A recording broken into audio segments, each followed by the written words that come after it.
What's going on, everybody? I'm your mostly unstable and broken Cabbage boy host, and joining with me today is my co-host that is just laughing at my suffering zero to hero.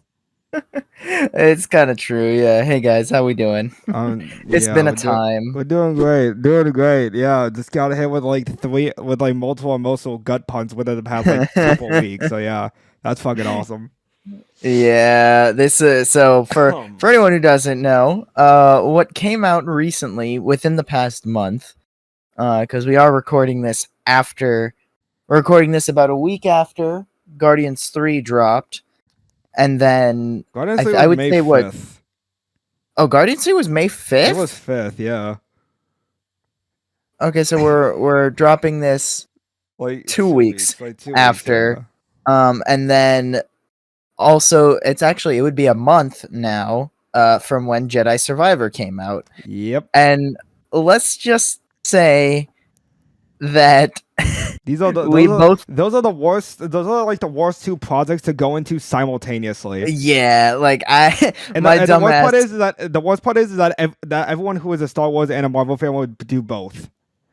which we did. Like I thought it would be a good idea. Like I finished Jedi Survivor right before I went to go see Guardians 3, so I got hit with a 1-2 punch of emotional damage. Like it was Yeah, bad, no, man. I at least had at least some buffer, but I'm coming from I want to say 3 hours of actually finishing Survivor, so I'm still there. I'm still in Oh emotional man, mess. yeah, man, it is a time. But before we get into any Guardians 3 or Jedi Survivor spoiler talk, because we want to be nice to everybody, there's one other thing on the docket today to talk about that is not spoilery, or I guess maybe it is if you don't like leaks, but it's up to you.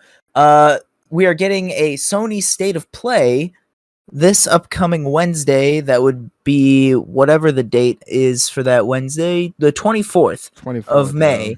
So by the time this drops, I don't know, maybe it's out or whatever, but you'll see our speculation around it. Yeah, So yeah. we have a leak. It's a 60 minutes state of play, and there's a lot. The list for it came out. So before I read the leak, what are you expecting from this state of play, Cabbage? I'm definitely not Wolverine. Wolverine, I don't expect for a while. Like that because that's Yep. already been like that's already been like said I was supposed to come out like 2025. So nothing of that sort. But I at least expect. I don't expect game. I at least expect like a minute of Spider-Man 2. That's literally it. Like I don't expect it to go long for Spider-Man 2. I don't care if it's like a story teaser or gameplay. I expect at least a singular minute of Spider-Man 2. It's just gonna be a minute of that same single image that we've had for the Yeah, past 2 years. that same image that we've had for the past 2 years, but now there's context. I hope to God you should put that image in the thumbnail for this. I hope to God that I should. image is the box art for the game. That'd be I fucking really awesome. want that. It'd be amazing. That'd be hilarious.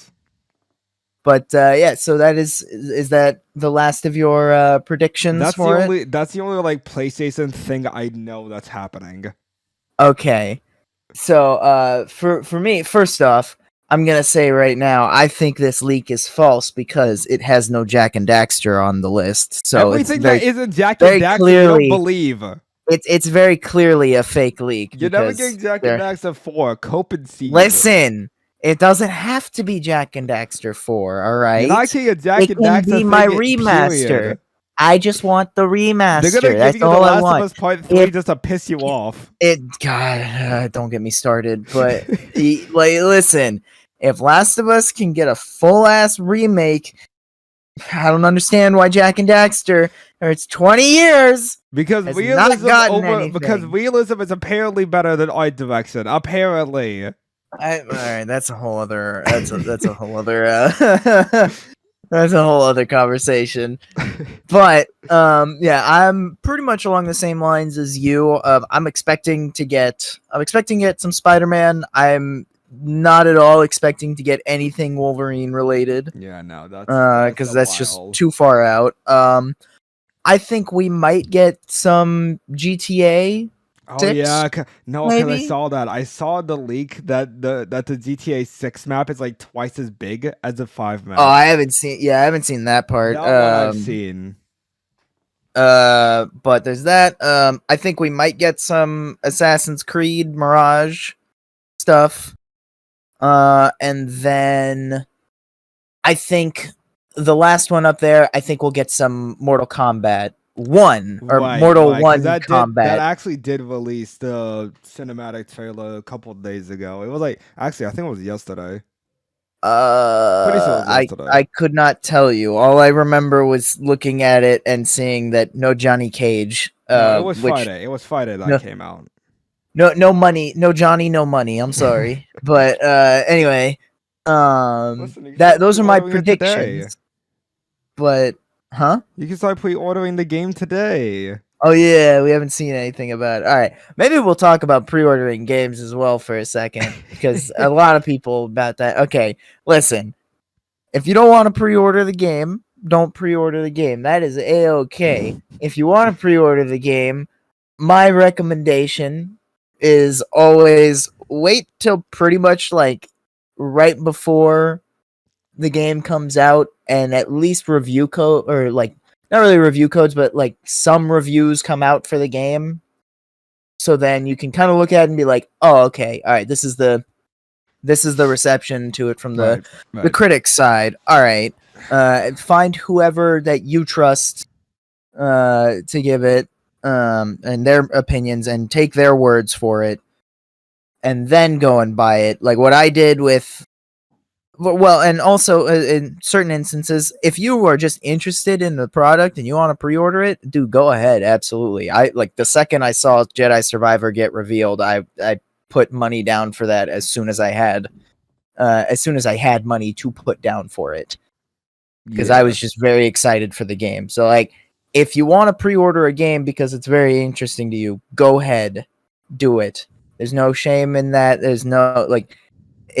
Don't let anyone on the internet be like, no, don't pre-order, I've it's your missed money. that. I haven't seen that side of Twitter yet. The side of Twitter that I have seen is why Thai games have to be $60 to $70.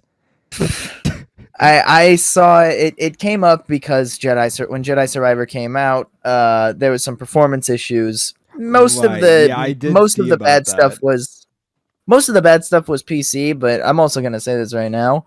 PC ports of console games generally suck because that's not the preferred platform for the game. Like most games are generally developed, and especially like the AAA side of things, most of them are developed with consoles in mind because that's the biggest market Right. out there. Like not everyone, there's more people that own a $500 shitbox that can play pretty much every game that comes out. It's always hilarious seeing like PC gamers saying, "Oh, this is like the 5th time it crashed today," and me reacting, "Man, my $500 shitbox is doing great right now." Yeah, I'm like, damn, bro. I mean, it isn't. Don't get us wrong. It is annoying that the PC ports Oh are yeah, not up to definitely. snuff. Yes, the recommendation here is check out what the preferred platform is and make sure you're purchasing the game on the right thing, because regardless of what it is, the preferred platform is always going to, or at least 9 times out of 10, going to have better performance than any other platform it comes out on. And most of the time that's going to be consoles, because most games come out on consoles. And you can have it the other way around too. I remember when PUBG made the transition over to Xbox, it was dog shit. Like it was horrible. And yeah, it kind of goes to show, like, it's just not the preferred platform. Right. And you're better off playing it on whatever the main platform is. Like I don't think there's a single like From Software game that didn't have PC launch problems as well. Right. And From Yeah. Software is very well known for their polish. Oh yeah, So definitely. just be careful. Make sure you're going to the preferred platform, and also the PC Master Race is a joke because my $500 shitbox plays a game better than some $1,000 to $2,000 machine. I'm getting a better bang for my buck here. Yeah, that's hilarious. But Wait. So what was like the the actual leak leak for now, yeah, the the PlayStation leaked Showcase? lineup for the PlayStation Showcase, we have this is going top to bottom on it. I don't know if this is the order that they will all show up in. This is just the list. So at the top of the list, starting off, we have The Last of Us Factions by Naughty Dog, and that, for anyone who doesn't know, Factions is the multiplayer from the first game, which was revealed, or at least announced, like I think I would say a couple months before launch of The Last of Us 2, to be coming out as its own separate game, aside from The Last of Us 2. So Naughty Dog's putting out a multiplayer only game with The Last of Us. Then we have Twisted Metal. That I think that's an old like biker game or like car game. A lot of people are happy about that coming back, which, you know, as a Jack and Daxter fan, I'm totally not butthurt about that. Boo-hoo, cry about it. Pragmata from Capcom. I don't know what that is, but maybe it's a new thing. Resident Evil 4 VR. Snake Eater Subsequent from Konami, which looks like another Snake Eater. Silent Hill 2 is supposed to be coming out. Then we also have Mortal Kombat on the list. Final Fantasy VII Rebirth, which would be the sequel to Final Fantasy VII Remake. This is like the fourth. This is like the fourth like Final Fantasy VII iteration I've seen. Well, there was Final Fantasy VII Remake, and then there was Intergrade, which was like DLC. But then there's like the actual original Final Fantasy VII. Which, funnily enough, I think that was like 2 or 3 discs because the PS1 just like there wasn't enough. Wait, so this is like space on six. This is like 6 Final Fantasy VII when you think about it. Well, like the original Final Fantasy VII is one game. They just had to split it across a bunch of discs because the PS1 just couldn't handle the size. So physical, like copy wise, this is like 6 Final Fantasy, or like system storage wise, this is like 6 Final Fantasy VIIs. Dude, maybe, I don't know, but I was a big fan of 7th Final Fantasy VII. Dude, I mean, that would be. I'm assuming they're splitting it up into 3. I don't know how long Rebirth is going to be. Right. They somehow did a pretty good job at expanding what is basically the first 3 hours of the original Final Fantasy in Midgard, and expanded that out to be a full like 40-hour experience. So I don't even know how big of a game Rebirth is going to be. But moving on, we have another. That's Square Enix, and then we have another Square Enix Disney Domination. I have no idea. But that feels like a meta commentary on the state of movies. Anyway, Astro's Conquest, which is that like game to get you. I think it's like to take you through the history of PlayStation, like the PS5. It's a neat thing. Half-Life Alyx from Valve, which would be a VR game. Death Stranding 2 from Kojima, which I'll try to be excited about. I know one person who'll be excited to see that, but I have no other words on Death Stranding. Stellar Blade by Shift Up Corporation. No idea what that is, but all right. Hades 2, everybody. Ooh, now we got the big boy. That one's kind of insane. Yeah. We want Hades 2. We know we got one trailer back at the Game Awards. But we need more. I need more Hades because goddamn is Hades real good. But then we have Darkest Dungeon 2. I don't know what Darkest Dungeon 1 was. So then we have Goodbye Volcano High, which I have heard about. And I heard it was neat. The Dishwasher Collection, no idea. Ghost of a Tale 2, also no idea. Lost Soul Aside, a new Killzone, which would be interesting. By Sucker Punch, we have the Ghost of Kamakura, which DLC sequel to Ghost of Tsushima. Who knows? I don't know. Yeah, I I want more Ghost of Tsushima content, man. It needs it. I It deserves I'm the mixed praise. on this. It got No. fucked. It did. It We got all fucked agree so bad.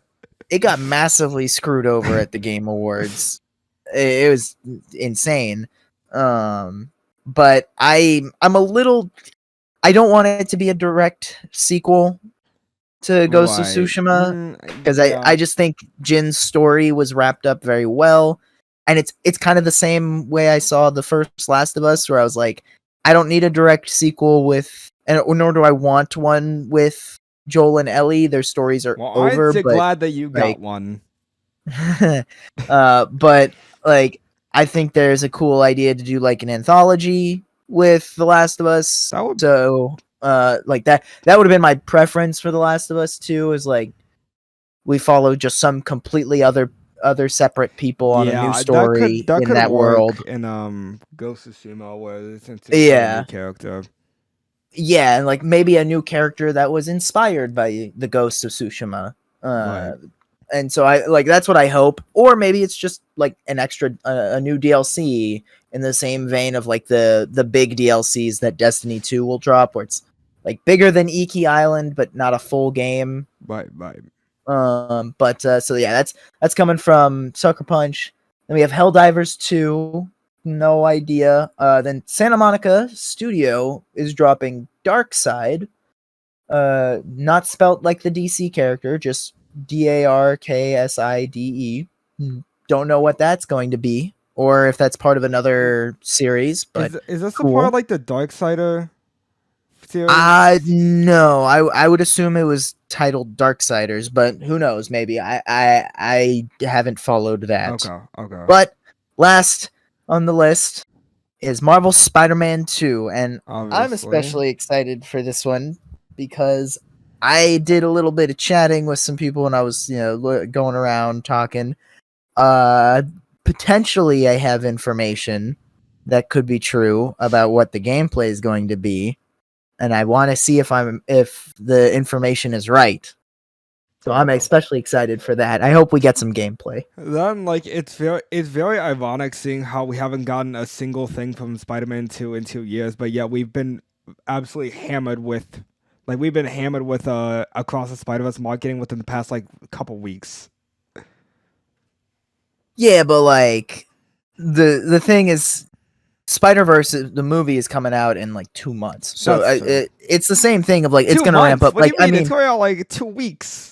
Oh, is it 2 weeks? I don't know, dude. Time is an illusion. June 2nd. Hey, listen, time is a construct. It's the same month as The Flash. You should know this. I don't even know when The Flash is coming out. Yeah, movie. I don't even know when that movie's coming out. I'm not even gonna see it. June 16th.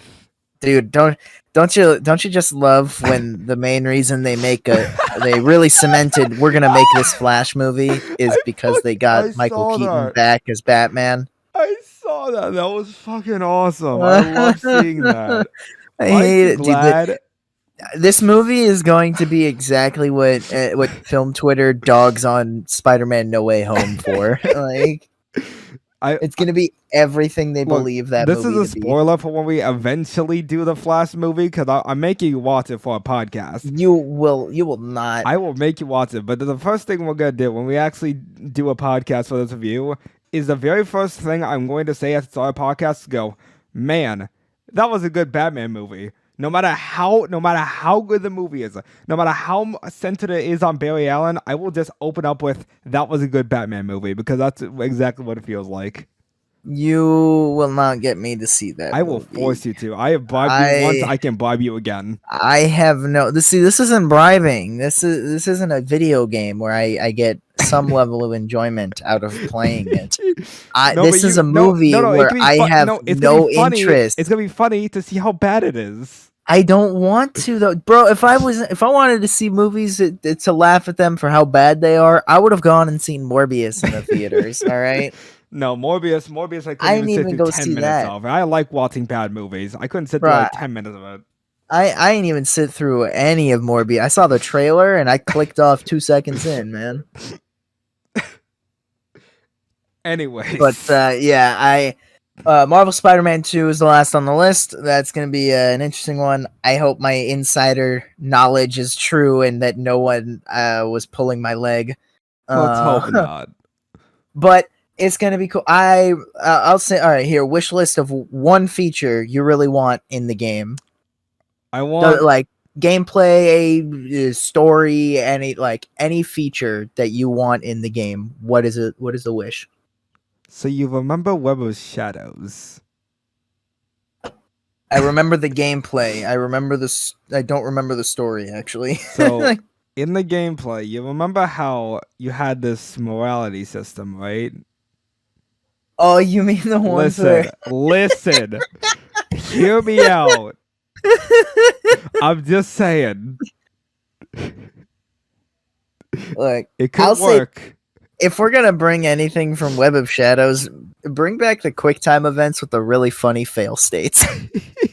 Like the one where you kick Black Cat off you, and if you just miss, she dies. Yeah, that's hilarious. It's also like when the fucking like old ass PlayStation Spider-Man 2 game where he just falls and the woman goes, "I'm going to die." I want fail times. I think the Web of Shadows one is funnier though because Black Cat just falls to her death and that's it. She just dies and it's hilarious. Yeah, no, that'd be really cool to see the funny quick time fails. But that would be an interesting thing because black suit and everything. I don't know how they'd go about it because we just don't know the whole story. So who knows? The one feature I would love a custom suit builder. Actually, that would be cool. That it's customized. Where it's customized like the head, the body, the legs. Yeah. Okay. And like so this will be a glorious segue into the rest of it, but yes. I would love it if it takes some customization, or the customization is similar to how Jedi Survivor did their customization. Yeah. Because I think really going too much into the weeds is dangerous because it's just really hard to manage and get all that going. And we want this to be a feasible project. Right. And so like having the ability to change, certain tops of the suits, certain legs, the like maybe the gloves are different, and then the mask is a different style as well, and you can mix and match from there and get all the styles how you want. I think that could work, right? You can change like the full mask, and as a different setting, you can change like maybe the eyes. But for the body, you can have like one set. You can have like one set suit, but you can also change like the webbing of the suit, like around it. Maybe. Well, because I was thinking more like I think the webbing idea is right on the money too. Like the options I was thinking was mask with and have the mask and the lenses be basically the same. Okay. Like it just kind of changes the lenses and like maybe a different texture for the lenses. Right. But that'll be a different thing. Like the mask, the torso, the gloves, and with the gloves, the maybe the web shooters as an alternate option of like maybe you could toggle them on the outside or on the inside of the suit. Who knows? And then pants and the boots, or maybe pants and boots could be like the same thing. Okay, and I think for Miles you can add jackets. Miles you can add jackets. I think that Peter is gonna have to have one hoodie because we can't be leaving the Scarlet Spider out to dry. He's gonna have the pink robes. He gets the pink robes. Dude, if they have a pink bathrobe and slipper option in the game, I would love them forever because that is Peter B's best look. Exactly. This man in the pink bathrobe with the slippers, it is glorious. But they also gotta add, what do you think the odds are that they actually have like a Spider-Verse version of that skin with Baby Mayday in there, like they had Spider-Cat in the Miles Morales game? I don't know. That would be awesome. I'm not gonna lie. Cool. That'd be really good. That'd be really good. But I don't know if they'll do that for story reasons.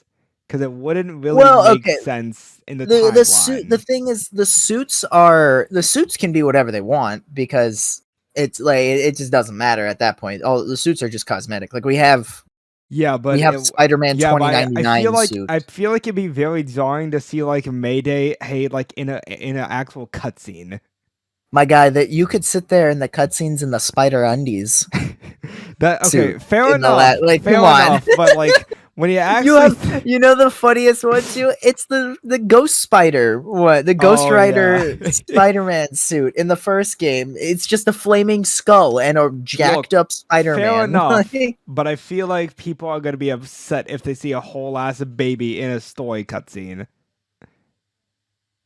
listen. People would not be mad. People would be happy to see Baby Mayday. That's Unless fair. you're one of the idiots out there that's just getting mad about it's getting mad about the whole Jessica Drew and Peter B taking Mayday and their babies into fights. God damn! Don't remind me, man. That's really Twitter stupid. drama's fun, dude. The best part about that drama though is it's weirdly, or maybe not weirdly, because you know, sexism and all that. Everyone was so happy to see Peter B taking Baby Mayday around, but then you see a pregnant woman, and all of a sudden, this is setting a bad standard. As if we all did not know from the second, even before they confirmed it in a later trailer, that Peter B was taking Mayday out to fight crime with him. Look, I really try, like I try my damnedest to avoid assuming things like this. But come on, guys. Like, y'all can't even be consistent on that front. Like, just make it easy for me. Like, you're making it's it like, too easy for me to assume. I don't want to assume things. It makes me look terrible. hey, I'll say there was one guy I came across on Twitter that did have I was able to respect him because I commented under and I was like, hey, so we're keeping this energy with Peter, right? And he's like, what, Peter's not taking Mayday. I was like, no, he has been. They like, here's the trailer. He was like, oh, that's very, very irresponsible of him. He should not be doing that. I was like, oh, all right.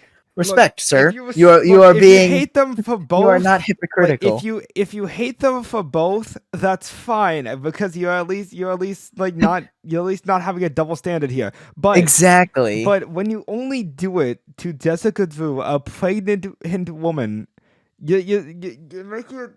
Who arguably like you can't.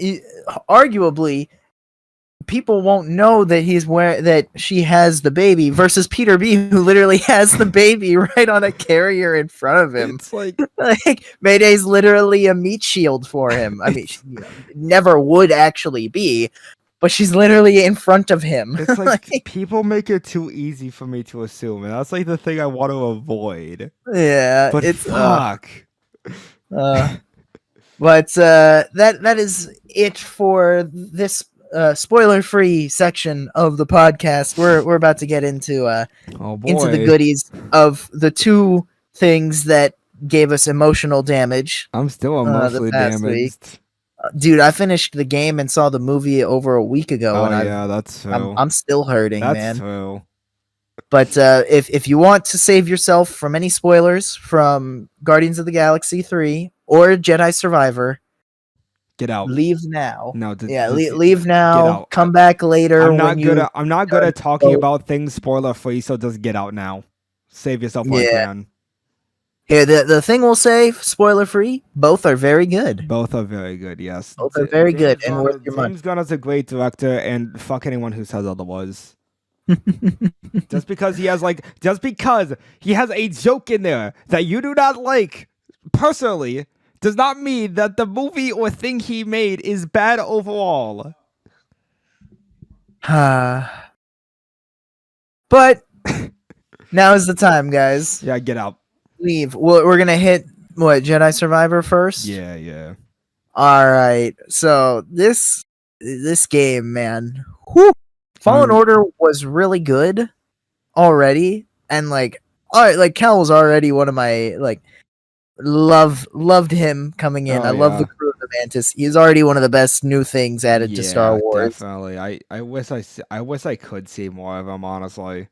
Oh god, dude, camera, like if there was a character that honestly deserved to be put in like literally anything outside of, it's their starting medium, Yeah, it would be Cal Kestis, because obviously.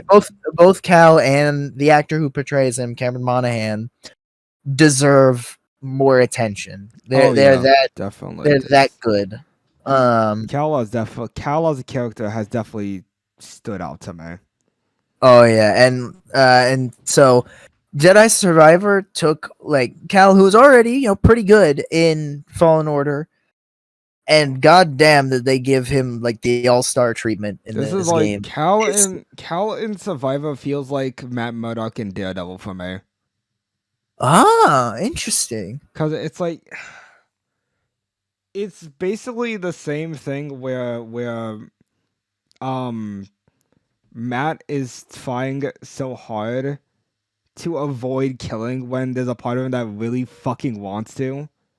Is essentially you have essentially the same thing with Cal, who in the latter half of the game really looks like he really wants to just abandon all ways of the Jedi, but he's trying so hard to restrain himself from it. Ah, That's at least I how I gotcha. thought of it. That's And at least how I no, thought of I it. can see it. Like the thing for me too with Cat is like, I mean, first off, homie is just so cool in this game. Oh yeah, Like definitely. that opening to the game was great. I loved it. Dude, like Uh, I feel bad that I made a solo Joker out of the entire team. Like it was. I'm sorry. Like as I went about like the opening of the game, it was like, man, this ragtag group of characters feel so cool. So when do they die? yeah, dude, I was like, this is a cool opening, but like, I initially too when I got through to it, I was like, I didn't see any of these bitches in the marketing except one guy. What's happening? What's It's not going even on? like I didn't even get that impression from the marketing. I just got the impression of like the actual dynamic between all of them. I was like, it feels like a solo team to me. When do they die? It was a good, like they did a decent job of like, oh, okay, here's the rapport between all of them. Like they clearly mean a lot to Cal. I get it. Okay. Yeah. Like they may not mean too much to me yet, but I like Cal, and so if Cal likes them, I like them. So all right, it's good.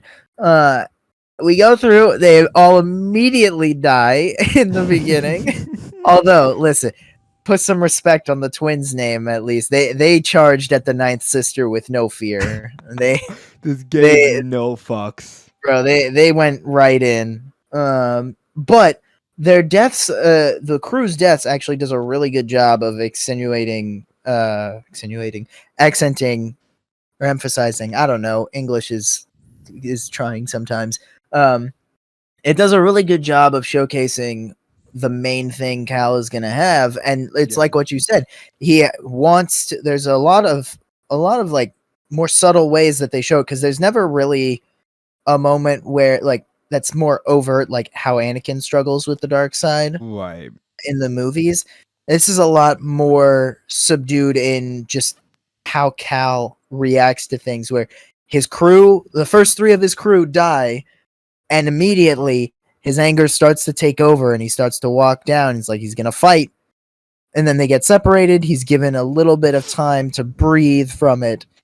And then later he comes back into contact with the ninth sister who, killed the crew.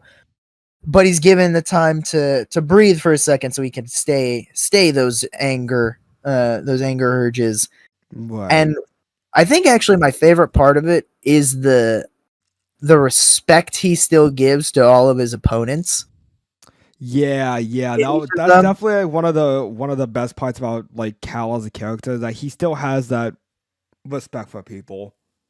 Yeah, like he'll talk some shit, like there's some moments where if he's got a good line, he'll give you some shit about it, but when it comes down to it in those fights, he stays serious, he takes it seriously, and it's really good. Like the ninth sister fight, I mean, right away, first off, this man, what a glow up, because this man just absolutely tapped on her. Right. But she also, he gives her a chance moment. Like this, it sets up the other theme too of how Cal handles betrayal.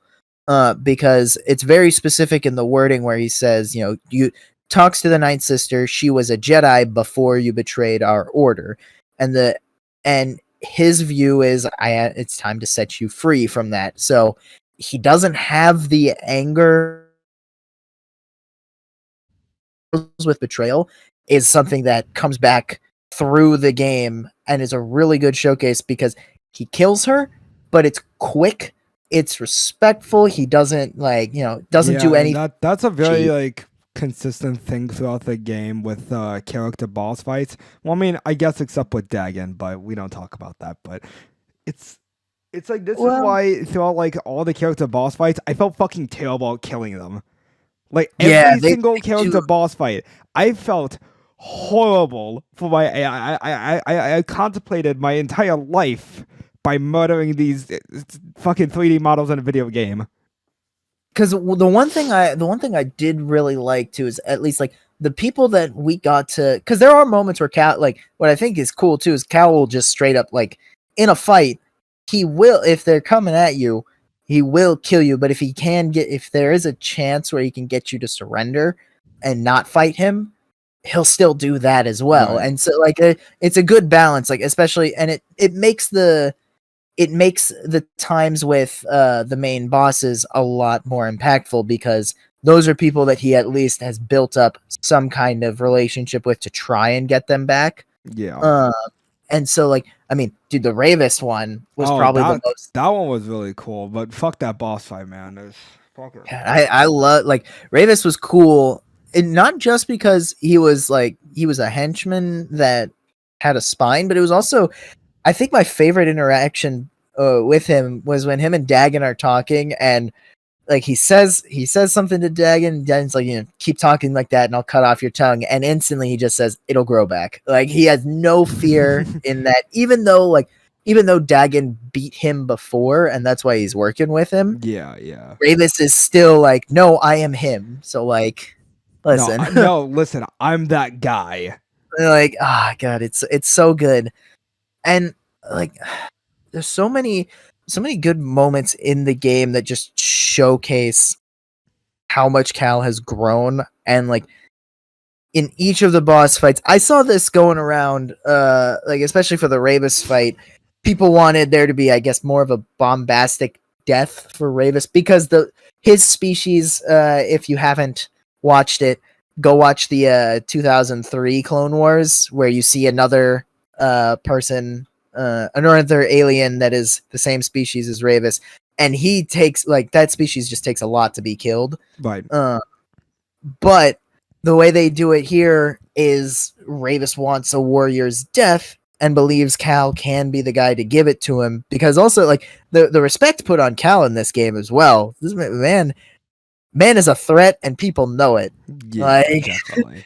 He has gotten a good glow up, and I mean, he is also the Swiss Army Jedi.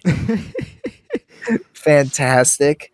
But yeah, like Ravis wants a warrior's death that was denied to him initially, and now he sees Cal as his way to get it. And the way that Cal kills him as well is he'd rather he come and fight with him, but Ravis doesn't give up, so Cal is forced to end him, and he does it quickly and respectfully, where he cuts off his arms so he can't injure him, and then Ravis is like, all right, good. And then he cuts off his head and grants him the respectful death right that Ravis wanted. And I've seen people be like, oh, well, Cal should have like force pushed him into the laser on the planet. And I was like, no, what the fuck? Oh, yeah, I'm like, I don't like think for a video game moment that's fine, but for like a story perspective, it doesn't fit. Yeah, like I don't think Ravis would have gone for that at all, because that would have been cheating. But yeah, like the respect Cal gives every single one. Like when they kill Dagon, he puts his lightsaber on him. He treats his body with respect. Same thing with Bode. Even when after Bode betrayed them, he still gives Bode the I respectful can't. Jedi Don't bring funeral, up which was Bode right now. I can't. I dude. Bode is such can't. a good character, though. He's more interesting when I learn of his betrayal, but god damn it. I It's like, dude. All right, I think like the thing too. All right, I was sus of Bode like the entire game, and it's partially because like I'll say it's partially because of God of War Ragnarok, where I played that game, and now now I'm just like I'm sus of literally anyone we meet in a video game ever that's not been with me since the first game. So sorry. Like I was even suspicious of Cordova for a bit because I was like, I like it's cool that he's back. But I don't know. This man's been gone for a while. What's the deal, yeah? Like, yeah, no, I get it, but like fuck man, I hate it. Like I hate it because like it's funny. It's very funny when you go back to my stream of when that happened, and I kept like praising the absolute shit out of Bo. I was like, man, Bo's such a what a great homie. guy. What He's a the best. fantastic character who just wants to be a dad. And then What a that good like father. it sounds like I'm playing it off very shittily that I actually know, but trust me, I had no idea. It's like, oh I god was damn it. I was even suspicious. Like I was even like I don't know if Kata's real. I'm gonna be honest. This might like I don't even know if Kata's I real. did question that after the betrayal. I questioned it a bit more after that, and then we go and actually meet Kata, and I was like, oh shit. And Yeah, then like we meet the dude, precious little girl. there's She's great. I love there's her. like 6 different twists surrounding Bode that just continuously make him more and more interesting, and it's insane. Like you start off the twist with the twist that pretty much everyone saw coming. And here's the strength of predictability in your narrative sometimes, because we all saw the first twist with Bode coming, and then they reveal that he's a Jedi. Oh wait, actually, first off, they reveal when Cal finally catches up to him after a really cool chase sequence. He reveals he's not giving the compass to Tanalor to the Empire, which even already is like, whoa, wait, what? Exactly. And then he reveals he's a Jedi, that he survived, and they like, what? All right. Yeah, that was insanity. And then it goes even further. After also, I knew Vader was. Okay, I wasn't gonna say I knew. I was like, all right, where's Vader? Like, I think he'll show up. I knew But I had suspicion when Bode like warned Cal of something oh, coming. dude, as soon as he said that, I thought of Vader like after that, but I didn't think Vader was like going to show up before then. yeah, I didn't. I was kind of like, oh, it'd be cool if Vader showed up again. They did him really good in Fallen Order, so it's cool. Yeah, and dude, I can't. This is like the first game since Forced Unleashed 2 since we've had a legitimate Vader boss fight. That's true, yeah. Well, and like I really liked that he didn't have a health bar in Fallen Order, because it was like, holy shit, we are not him. Run. Like, we're not run. that guy. Run, like, but this is like an actual boss fight because we're actually playing as Seer, who's been like waiting for this exact moment. Which I'm gonna say this right now to anyone that's still here, because spoilers or whatever. Drop what you think is the best way to handle Vader if he shows up in any kind of thing, like if he shows up in a prequel, if he shows up in any other story, like where he's the main character and he's actually being used as a character and not just a continuity enforcer. Right. Drop what you think the best way to make Vader come off as like threatening, or how you would use him, because the way I really like it is I really like it when choosing to fight Vader is a death sentence for whoever fights him and is like, no, I'm gonna fight you, and they're not trying to escape at the same time. That's a death sentence. That is how I like Vader when he's going up against someone too, because you can even like see like before he actually shows up, like she already knows that Vader's coming, and she already like gives hints that she knows she's not going to make it out alive, where She goes back, gets the archives, gives it to BD, and says, "Leave, go." Yeah, like she could have like the thing though is she could have left, but I do like that she stuck around because she also had been like the thing that I like too, how Vader operates. Part of why he's so good because Vader and Anakin, I wouldn't say they're on the same power levels at all. No. Anakin is much stronger than Vader. That's where I'd put that. Anakin's much stronger than Vader, and part of that is because of the cybernetics as well. They don't make Vader stronger. Yeah, they just keep him alive. So, yeah, and so like part of Vader's whole deal is the fear that he puts in. It makes you it makes him a much more intimidating threat because like when I went up to fight him in that first boss fight too, I was terrified and I got my ass handed to me. Like, right. I was so scared. And then as we continuously went on and on in the boss fights, my fears started getting less and less. I was like, oh, wait, all right, I can get this, you know? And that's something that even Seer says in the boss fight when Vader comments that in there that she's gotten stronger. What she says is, no, I've just let go of my fear. Right. And I really liked that because it shows that she didn't fear Vader and that's why she was doing so much better in the fight. And that brings me back to my other point of where I say Vader choosing to fight Vader is a death sentence.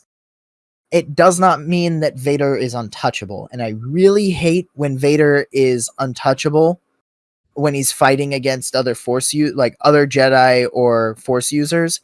Like, obviously, if Vader's going up against a bunch of, you know, blaster wielding people, unless they're like bounty hunters that are already, you know, prepared to at least set some sort of trap for Vader, this man should wash through them like in the Rogue One hallway scene. Yeah. Like that's where I believe there. But if he's going up against like another Jedi Knight or like even a Padawan to some extent, like I really like how Cal did it in Fallen Order where he's trying to leave and the only way he actually gets any hits on Vader is through BD helping him as well. And he gets a couple lucky shots. Yeah. But he's still pretty much losing that whole fight. Like, I really like, and it makes Vader come off more threatening in my eyes when he takes damage. Like, he takes damage, gets beat up in a fight, all of that. But then he still keeps coming after you. Right, yeah. And like this man will not stop. Like, it's less terrifying when you're already given the incentive that this man can't be touched, but when he can be touched, but it doesn't stop him.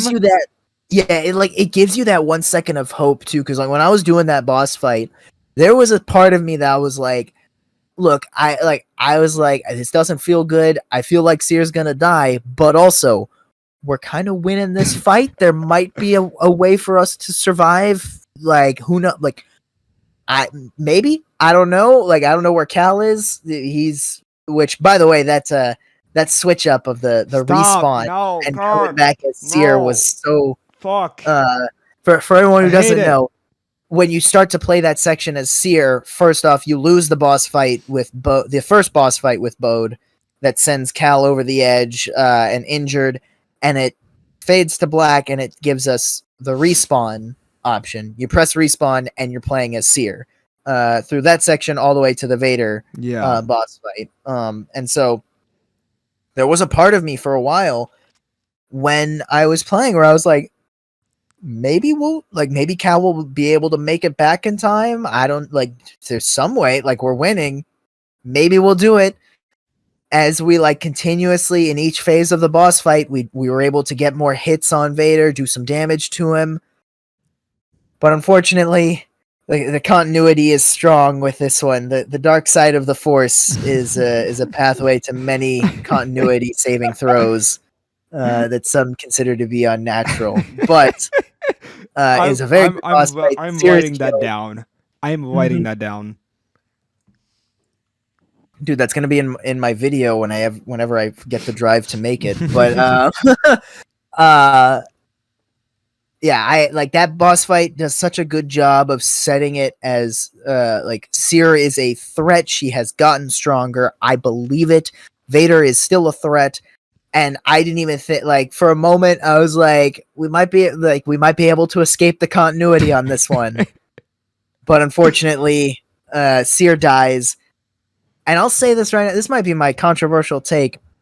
If Cal was there, I think he and Seer could have beaten Vader. Oh, 100%. Honestly, I 100% believe that.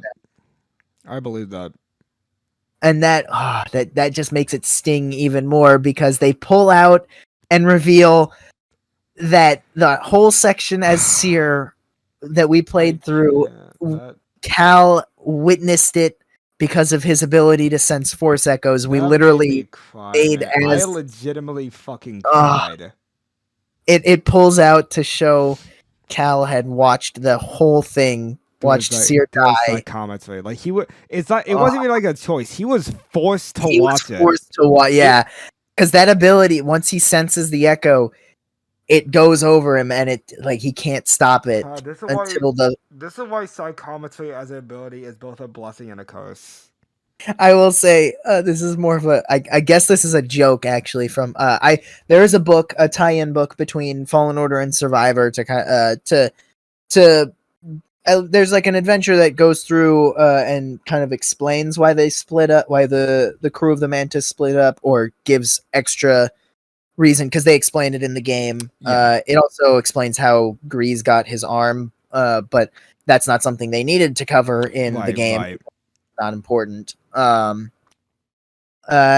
apparently Marin and a new character in there got busy on Cal's bed in there, and so I guess there was a joke going through that when he went back, he watched the Force Echo made him watch that happen. Which is just really funny visual. I don't think, like, it's not an actual thing. It's just a joke from the fandom that I think is hilarious. That'd be hilarious. It really would. Like, dude, imagine what he's witnessed in the Jedi Council. Like, those bitches did not get any. They didn't get laid at all in the Jedi Temple. This man has seen some shit already as like a 12-year-old. But yeah, that's how we deal with the emotional damage of that. We make stupid masturbation jokes. Yeah, exactly. But because god damn, I couldn't handle it. And the funniest part is, it gets worse. Man, like this twist that happened at that Seer segment already, that comes at a point in the game where you just gotta keep going. Like there was. This last section of the game, when I did it, I started at about an hour before the Ravis boss fight, and then I streamed for 7 hours after that, because the game and that last section after, right when Bode hits that betrayal, the story already, like the game itself, there was never a moment where I was like, all right, this is a good place for me to stop. Yeah, I had the same feeling too. The only thing that stopped me from stopping after Seer is the fact that it was 1 a.m. in the morning. Yeah, exactly. Like the only reason I stopped my streams because I woke up early. Like when this game dropped, I woke up early to stream before I went to work, and that is literally the only reason I stopped streams early, was because I had to go into work. Yeah, I started streaming yesterday around I want to say 6 or 7 p.m. right. And then I got to because I was stuck at the Ravis boss fight. I went from the Ravis boss fight all the way to actually reaching the moon, I think it was, after you go to Ravis. Mm-hmm. And then no, it was I think it was called no, it was a moon. It was a moon, but it was because I couldn't stop myself. I didn't even realize what time it was, how long I've been streaming for. I couldn't stop myself. I was so invested. God, dude, it just kept hitting so hard. And I finished the game. I finished the game Wednesday night. Or actually, no, Thursday, May 4th morning. I literally streamed from Wednesday at 4:00 to 12:30 in the morning on Star Wars Day, because I was just like, I can't stop. This is too good. I need to finish this. Good God, was it that good? And the next sections too, where you go to like the Nova Garen section, Dude, I when can't it even. when it popped up with Embrace the Darkness, I was like, you'd think like as a Star Wars fan, you're playing a Star Wars game, you'd think that given the choice to do the dark side, like you'd want to do it. You'd want to have a dark side skill tree. And like I see some people still clamoring for it. But I'll always maintain that if we're gonna do like a Star Wars game where you're playing as a Jedi, don't give me a dark side skill tree. I don't want to go that. I don't want that. But it works in other games where you like Star Wars: The Old Republic or KOTOR. Right, but right. like when that popped up, I was sitting there like, I don't know. I didn't want it, like it, and I didn't want to do it, but I knew I had to because it was that moment where I was like, all right, I gotta catch up in the game. And it's one of my favorite like representations of the dark side in a game too, because it's like it is a very good ability to do it. I'm glad they reserved it for the super. And after you are able to embrace the dark side, you keep that ability for the rest of the game. Exactly. Like I thought for a moment after I got off of the planet that I was like, okay, I have my slow ability back. I even checked like the force ability. It says I only have slow. But then I saw the super pop up again when I got to the I'll say the incredible station because that's really what it is, but and I was in like this big battle, and I had like one way left. So I was like, okay, I'll use my slow ability. Help me out. And then I went dark side. It's like, oh, shit. Yeah, dude, like, oh god. And I will say it was fantastic foreshadowing building up to that moment because oh my god, because of the fact that the start screen and the 4 skill tree all red. Dude, I remember seeing that after the seer section, and I saw it was going red, and I was like, okay, why is it like this? What's happening? Like I was so nervous. I was like, I don't like made this. It better when I went through a section. I got the Inquisitor paint for BD1 and my lightsaber, and I was like, Nah, bro. Listen, pink poncho, pink BD all the way. All right. I will say I changed my setup way too often. Like every stream, I would basically just change my lightsabers or BD. I would always change it around. Like I kept wanting to customize shit. It was fun. Yeah, dude, the customization in this game is insane. I think the only thing missing, honestly, was like hats or helmets for Cal. Right. The one thing that I did notice, like nearing the end of the game, that I kind of missed from the first game is the ability to customize the mantis. Yeah, that was a little. I don't know why they got rid of that, but I think it was a worthy trade off for pretty much everything else in the game. Yeah, like. But yeah, like when the dark side thing popped up, I was like, huh. I took a minute. It's such a good like meshing of the story and the gameplay, because we know Cal hasn't fallen yet, and that's why he doesn't have a skill tree, because he's not fully embracing the dark side. It's right. Like it's letting go of his anger. Yeah, it's not that yet, but it also shows too how he's able to pull back from it, because it works on a timer like how slow does. Yeah. But we've also seen in both the story and now we see it in the game that he can pull himself back. Sometimes he does need at the end of the section, that scene with Marin when Denvik shows up, that was so good. Yeah, obviously. Like me watching that too. It's like the Empire's taken enough. I won't lose you. And I'm like, yes, Cal. That's exactly it. Just listen to her, Cal. Listen to her, please. Listen to your boo. There was I'll I'll send you the link for this because there's one video that does it so well. Zanny's playthrough. Yeah, I haven't seen his full playthrough yet because I haven't finished it. But yeah, I do remember the one clip first you one where he's sent me. like, when Marin shows up, This he's legit like, starts tell her how playing the you feel, fucking Cal. piano. Tell you how you feel, Cal. Tell her how I feel. I'm like, dude, it's true.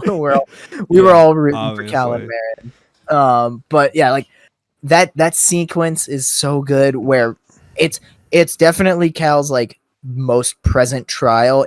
That was the time where I felt he was the closest to fully succumbing to the dark side. Oh yeah.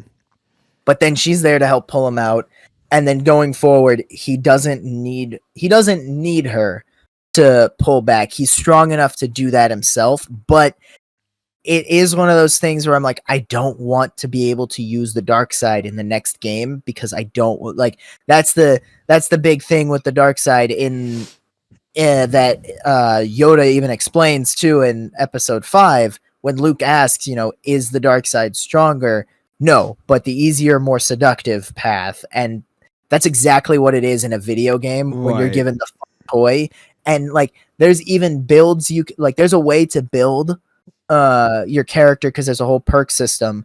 There's a way to build it so that you get dark side faster, and so that you could use it way more. And I'm like, no, I don't want that ability. I don't want Cal to fall. I feel bad every time I felt bad when I used it, man. It wasn't like often after the planet because I mean it works basically as slow and I didn't really upgrade slow as much, but even still, like I felt bad when I had to use it, even when I was like even in the post game, like you're dealing with the bounty hunters and like the legendary enemies, even on that stuff, I would find myself more avoiding using it, and really only like even as like a last resort, I barely used it. For those moments.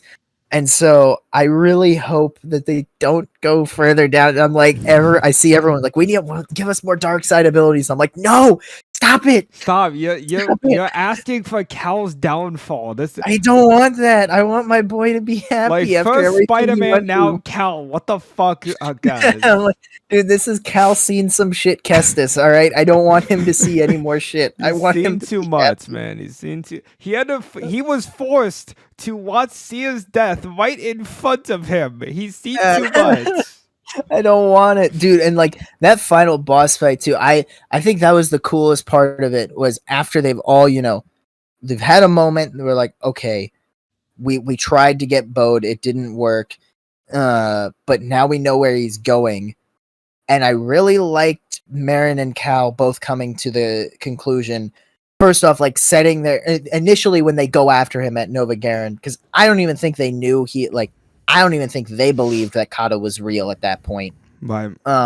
Because like we just hadn't seen the kid, and so when he betrays them, you're thinking, oh, so it was all an act. All right, that makes sense.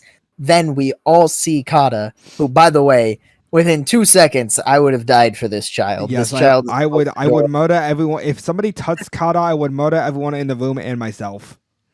Like the way that she goes about it in that scene too is very cool, and a lot of like good character building and it's also something that is done very well in the games when you sneak through as like disguising Cal as an Imperial officer. There was a second where I was like, this, I don't know, like why had no one really recognized me yet? But then if you stop and like actually talk to the Imperials in there, not a single one of them talks to each other at all. It's very separated. Yeah. And there's no friendliness between anyone. So it adds even more to the, like, if you're like some of us who are like, this feels weird, and just, you wanted to talk to some people and see, hey, mate, what's going on?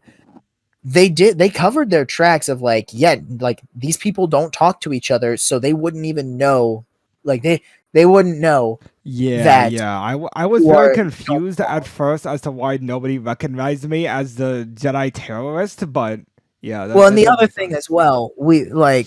I think it's also fun. I really wish I had changed over to the mullet Cal for this because it's just hilarious.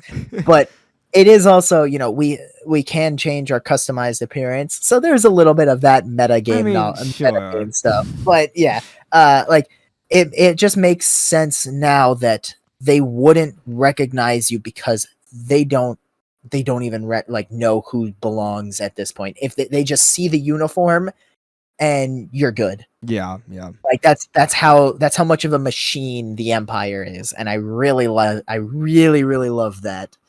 And the only person who recognizes that Cal isn't where he belongs is the one person that isn't part of the Imperial machine there, and that's Kata. Yeah, that Like was great. two That was really seconds. nice. Yeah, within 2 seconds, she knows. And it also is like a little extra of like, yeah, dude, sometimes kids are just really perceptive. Like, That or the Empire's just really stupid. well, again, I don't think it's not the stupidity, it's just the machine. Yeah, that's It's, so. That's so. but oh god, like that whole sequence too. I was very glad they kept it to a cutscene and didn't like try to force oh, we have to look for the Mookie doll. Okay, let's check this. Let's Yeah, check no, this. Let's check this. I'm Like, glad that didn't happen because that was just like ruined I everything. yeah, I feel like because that's another thing of like knowing when to go back to gameplay and when to do it in cutscenes. They threaded that needle really well here in the Yeah. game. I mean, like my favorite section of the entire game, comes after Marin and Cal first kiss, and that's Yes! the sequence with the portals and the whole Dude, platforming. It's one of the coolest. Like I lost my breath like legitimately for a while. that's one of the like coolest quick time event in quotes that I've like seen because there's no button presses to go forward. It's just leading you across the path to like platform, traverse, and use all of your abilities, and it's so cool. I think that's like that also has one of my favorite music tracks in Star Dude, Wars as well. yes. Like, oh, that music is so good, and it has such a good finish. Right. But yeah, and so like that's a sequence where it's like this is much better done in gameplay, but doing this with Kata and Cal in the Imperial base, it keeps that like it actually puts you at ease a little bit, where you meet Kata and you're like, oh, maybe okay, huh? Like I didn't think for a second that like there's no way Cal was gonna do anything No. to this little girl, and I didn't even think he would draw. I didn't even think while he did reach for his blade, I didn't even think he would have attacked Bode at that point. Yeah, because he doesn't even. I don't even think he goes for him. Bode is the one that pushes him away. Right. Yeah. I do remember Bo being the one who actually instigated it. So, Which checks out again too, because like the way they did the obsession too, like both Cal and Bode have an obsession that they struggle with in there. For Cal, it's I have to fight the Empire, like I have to fight them, otherwise, what good does any of the sacrifices that like my master gave, like that everyone in the Jedi Order? What good are any of the sacrifices of the people that I've lost if I give up fighting? I have to fight. And Right. Bode is very much I need to keep my daughter safe at whatever cost. Right. Yeah, Like, there's definitely just, there's definitely a reoccurring thing with like the obsession with Cal, Bode, and also Dagon. well, and Ravis too. Like Ravis Yeah, was that's obsessed true. with his warrior's death, and that that's. I think Ravis is the only one that actually like had to like got something good out of it because he wanted to die, and that was his like honorably. Yeah. And so like he got his he's the only one that had a good outcome because I would say it didn't even like lead to his death. It was just like I've been on this world too long. I want to go on my terms. Like, or sorry, this galaxy too long. But oh god, it's so well done. I will say that like the best part about Survivor's story is, well, Survivor and Fallen Order, I guess you could say, is the reoccurring theme of how fucking terrible everything is, but there's always like that little bit of hope that sparks Yeah, at the end. Because like even which at the end of Survivor, like you kill Bode, but You have the funeral for yeah, like it's fucking Cordova, Seer, terrible. and It's Bode. terrible, and you can even see Cal like starting to be upset, like be angry for a minute, but then he has this connection with Sia and thinks this I can pull back from this. Like, I can come out of this, and it Ugh. ends with Cal on Taylor, safe from the Empire, no, and having at least some form of direction to go, even though despite how much tragedy he suffered throughout his whole life. Yeah, which like leads his new goal at this point is just to build something that will outlast the Empire, like Yeah, in Seer's name. Which, oh god damn, like, oh, that just final cutscene where he's just like he has no guidance left. He has to rely completely on himself at this point. At least there's no one above him that right. he can go to. He is now effectively in the master role. I don't know where I don't know if they're gonna go down the father route. I think it would be really cool if they went down Cal being a father route to kind of like mirror Bode in this and like make Bode's character have way more of an impact as well, because like he gets his own family and he saw what it did to Bode, and that's even more like that was already another thing he had in the story when he was watching Dagon's story unfold, Right. and was like he was so obsessed with Dagon was so obsessed with finding Tantalor that it changed him. And now he has another version with, Bode's so obsessed with keeping his daughter safe. As Kata said too, like Kata recognized the change in her dad, and she tells that to Marin as well. And so there's so many really cool and unique storylines to go down with Cal going forward. That it's like at the end of the day, I'm just in the camp of like, let my boy live. Let this man live and not be killed by Vader. I don't want the continuity enforcer to come up The because continuity is a pathway to many abilities. because we can have Jedi be alive during the original trilogy and it won't be a problem because Cal has a new direction going for him, and it's not one that conflicts with the Jedi. And even then, even if he does meet up with Luke, that still doesn't really change many things because he may not even be someone that can train Luke, Right. or believe Right. he can train Luke. He might just send him, he's like, listen, dude, I don't do this. I have my other priorities right now. And like you'll be here's some tips I can give you, and you go back to doing this, and then lead it into and that could still lead into episode 5 where he gets he gets Yoda, and it's still the same. Like it doesn't ruin anything.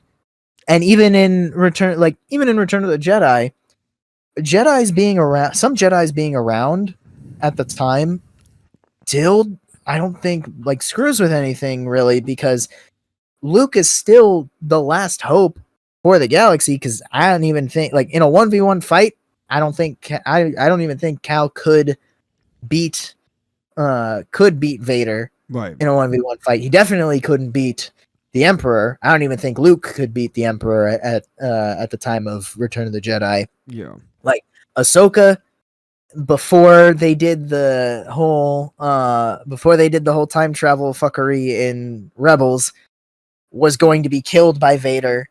And like aside from Obi-Wan and Yoda, Ahsoka would be on my top list of like people that could kill Vader in a fight.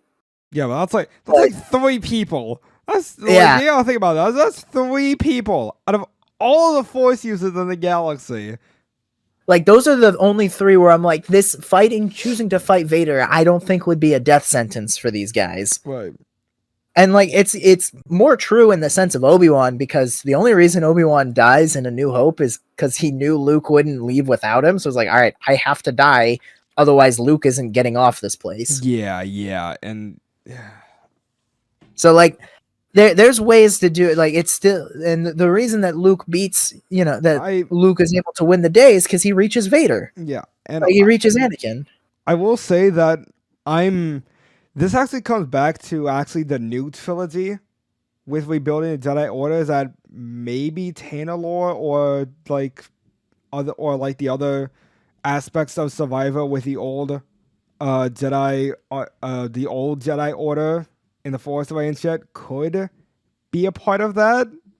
Like It could, like, it that is could another work. thing. The thing though is I don't know if they'll I actually don't think Respawn, I hope Respawn doesn't allow them to do anything until they finish the trilogy, because like this is definitely going to be a trilogy. Oh yeah, definitely. There's Third one is 100% going to be like a third one. I really hope that they don't do anything with that until the third game comes out, because I don't want like, part of the strength of Jedi Survivor is that it's small enough where it doesn't infringe on anything, but also they can still do their own stuff and make it work. And yeah, so like they can play with the continuity a little bit. Yeah. Like I didn't even think that Seer was alive around the time of A New Hope or the original trilogy. Like even back when Fallen Order was out, I was like, nah, I'm pretty, she probably died at some point. Or Right. but like Cal, I absolutely could believe was still out there doing his own thing.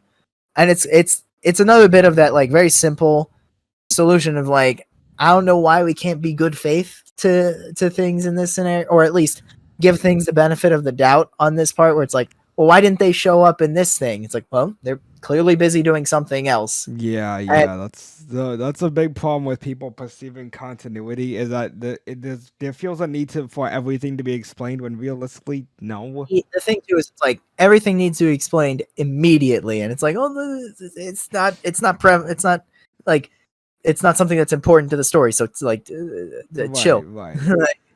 Like with Cal, I don't even think, like, if we never get an explanation, if he survives and we don't get like anything to explain, where is he or what's he doing during the OT, that's fine, because as of right now, he's ferrying refugees Yeah. to a new planet to live safely, and that's his job. Yeah. So like, this is where he would be. I don't see him coming out of the fight, or at least I don't see him breaking away from this job that he puts so much value on, because it's also to honor Seer.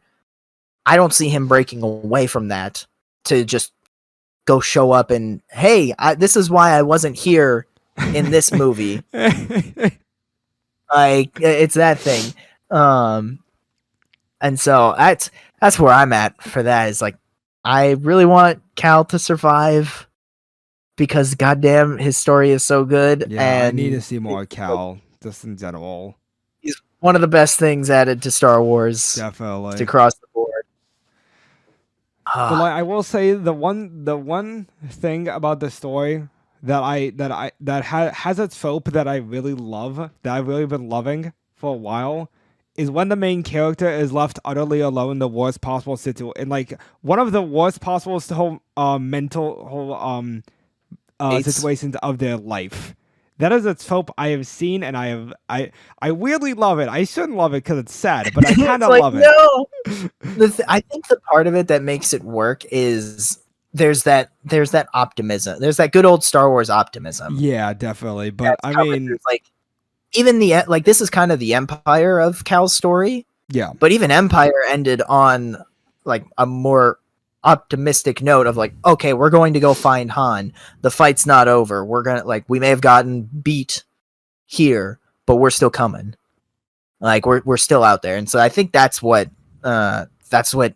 makes that ending where Cal is pretty much in his lowest, because he lost a lot. Yeah. Like, he lost a friend, he lost 3 good friends, because Bo definitely, like, even if you go back and look at the echoes as well, along with the rest of the game, they did such a good job with Bode, because there's a lot of moments where it's like, no, this is genuine. This is not him acting, like, putting up the act as much. Like, this is just, like, he genuinely likes Cal and sees him as a friend, right, and cares for him. It's just that his obsessive drive to protect Kata just that overrode that friendship. Yeah. And God, so well done. Did you find did you go back to Tanalorr and find the Force Echo there? I didn't. I stopped pretty much as I didn't do any of like the post game stuff, but I haven't.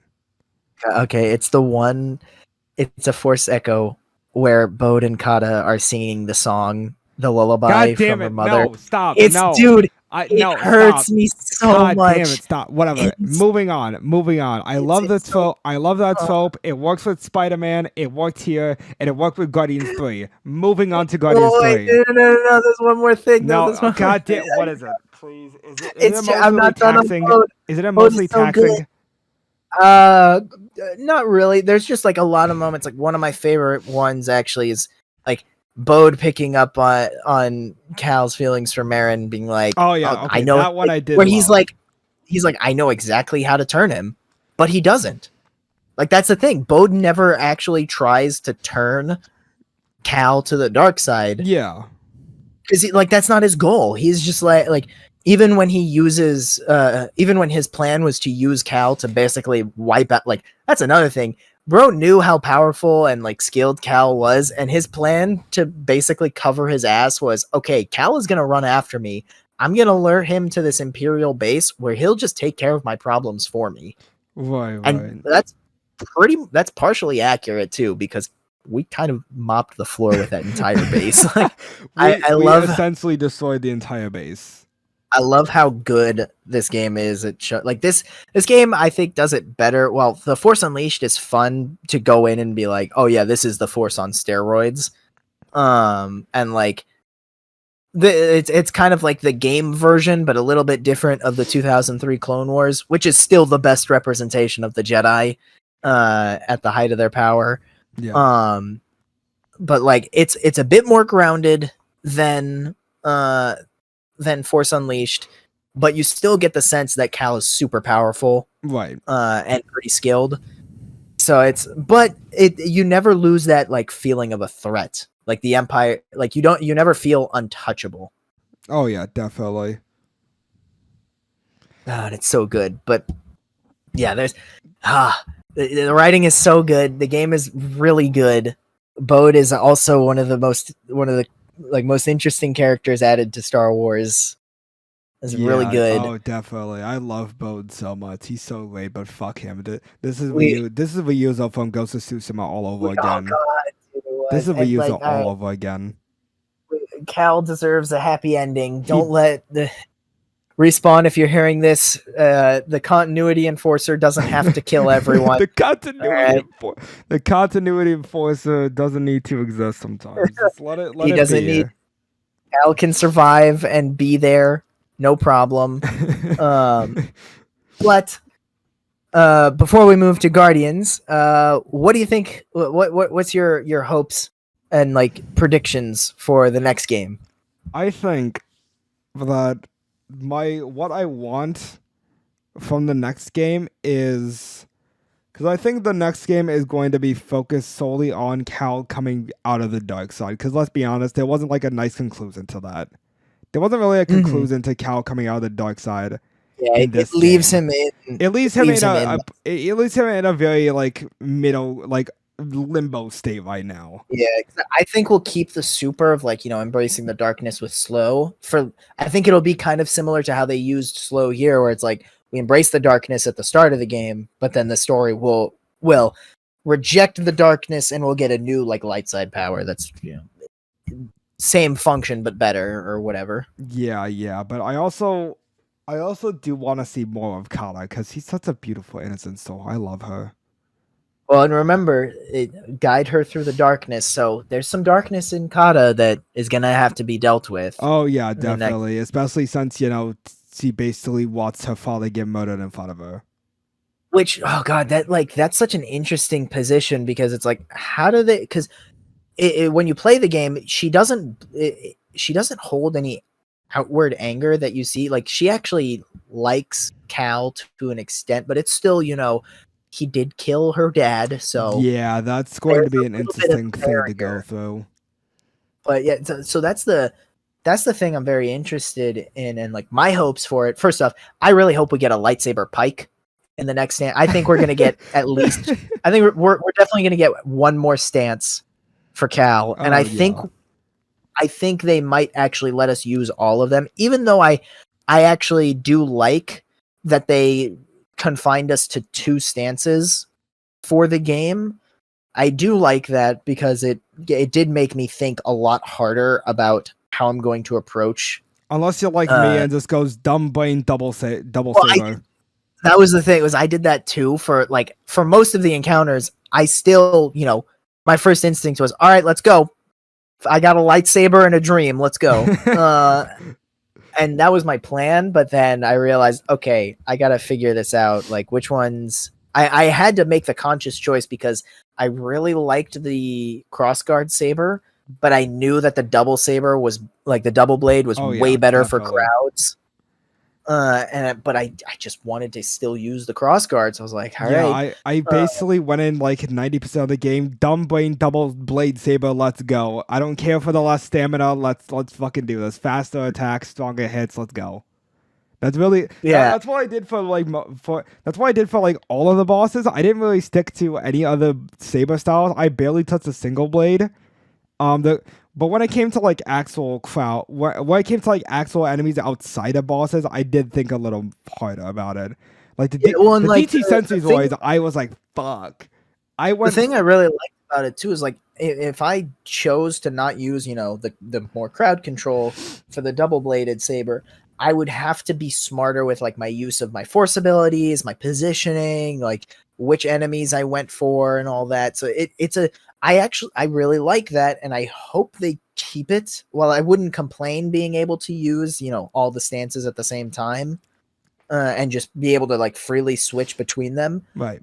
I hope that they try to keep that limitation, because like limitations don't necessarily mean a bad thing. Just because we lost something from the last game doesn't mean that that it's automatically inferior. Like the nice thing is like all the story upgrades we got from Fallen Order carried over into Jedi Survivor, but the other abilities that you unlocked, like the more force stamina or more health, all that stuff you had to get back, and like some other abilities with like the single blade and double blade you had to get back. But like I wouldn't be annoyed if they kept the 2 stances going forward, because I think it was still a good option to make me think more about the combat rather than just lightsaber go whack. Which is funny because that really was a lot of my combat was lightsaber, two-bladed saber go whack. But yeah, so there's that. I want a lightsaber pike because Cal is the Swiss Army Jedi. Give him more stances. I don't care. I don't think I've seen some people talking about it. I don't think Marin will be playable, but Kata definitely will. And I think the next game will be a lot more like God of War Ragnarok in that sense, where we switch between Cal and Kata. We'll get Night Sister abilities to play around with from Kata. And then more cool, actually. Yeah, which because Kata asked Marin to teach her how to fight, and Kata's definitely gonna be force sensitive, and the Night Sister magic is just another part of the force, and I can see Marin also seeing that as all right, the legacy of my people is still going. Like Kata is my sister, right? In a sense, this is my Night Sister as well. But so there's gonna be that. I don't know what other beats would really happen in the story. It's definitely, I think a lot of it is going to be ferrying people to Tanalorr, that kind of deal.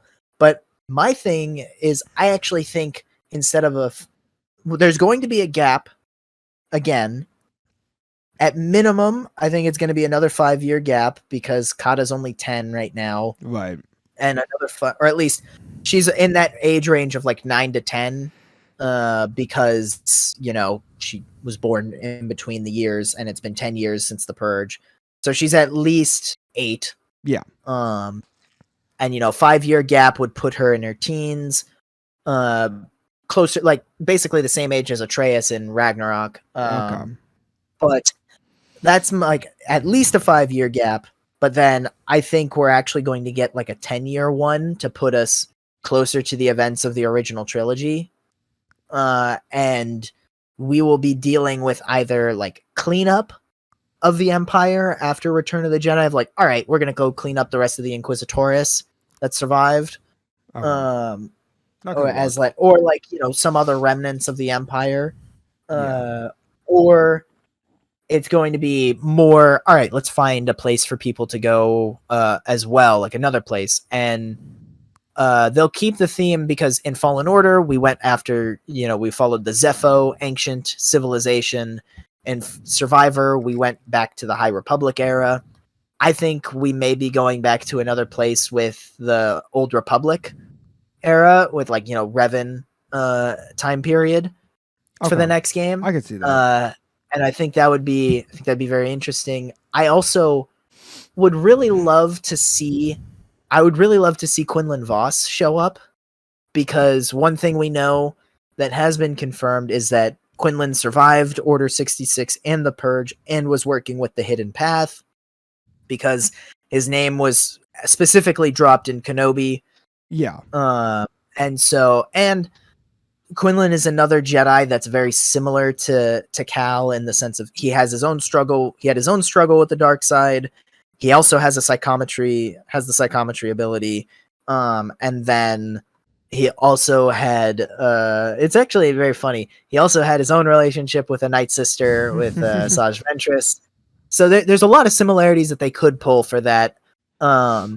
And it'd be very interesting for Cal to meet another Jedi survivor after all of this, because the last person he met betrayed them all. So now it'll be interesting on that front. But also, I would find it fun. To meet up with the Rebels crew, and like maybe at some point Cal comes across Kanan if he starts working with the Rebellion a bit more. In their efforts with the Hidden Path. And we know that Cal and Kanan were buddies back in the temple, so that would be another just kind of a neat story beat that could happen with them. Interesting.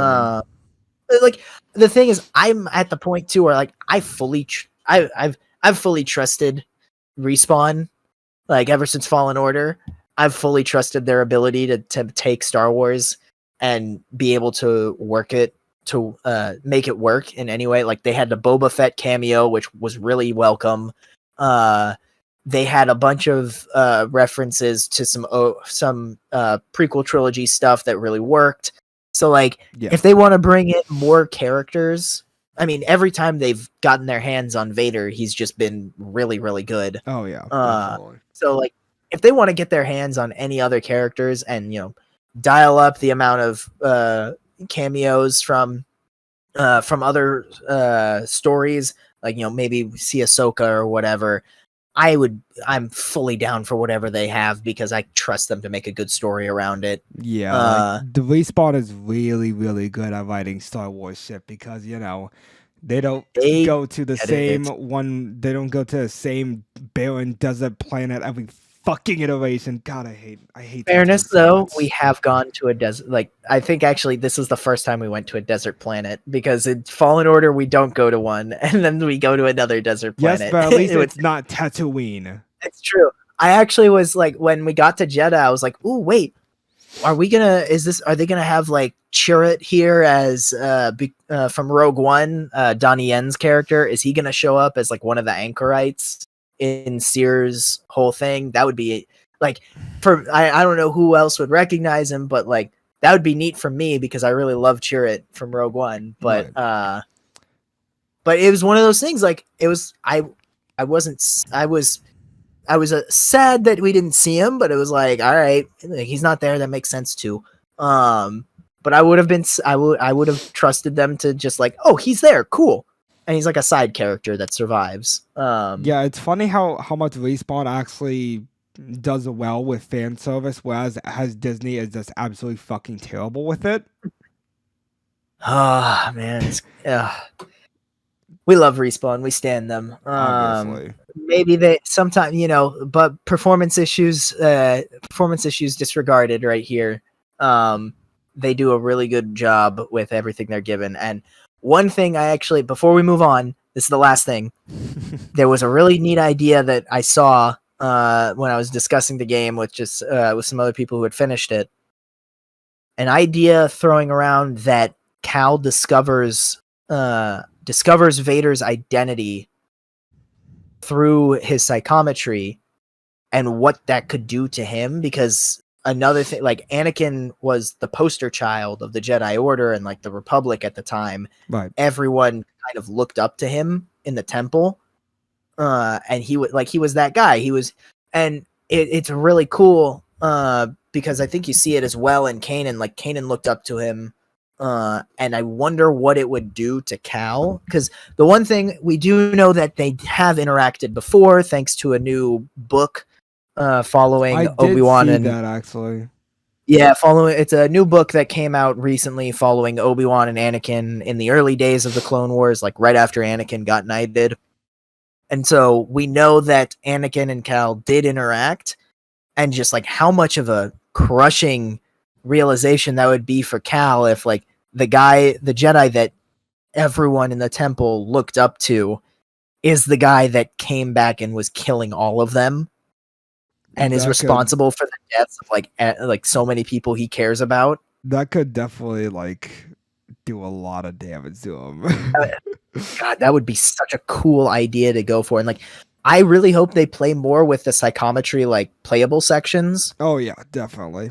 That has the chance to go like way better. Like maybe there's a section where like we have to use psychometry to like trace some Imperial steps or like some other Jedi. Like if we go into the Old Republic era, we could end up playing as like Revan or Bane in a certain section for like story reasons. I don't know why. It's just a cool idea that I'm like, I want to see them go further with, because that's such a cool idea. But yeah, so Jedi Survivor, really good. Fucking amazing game. Mostly wrecked me, but amazing game nonetheless.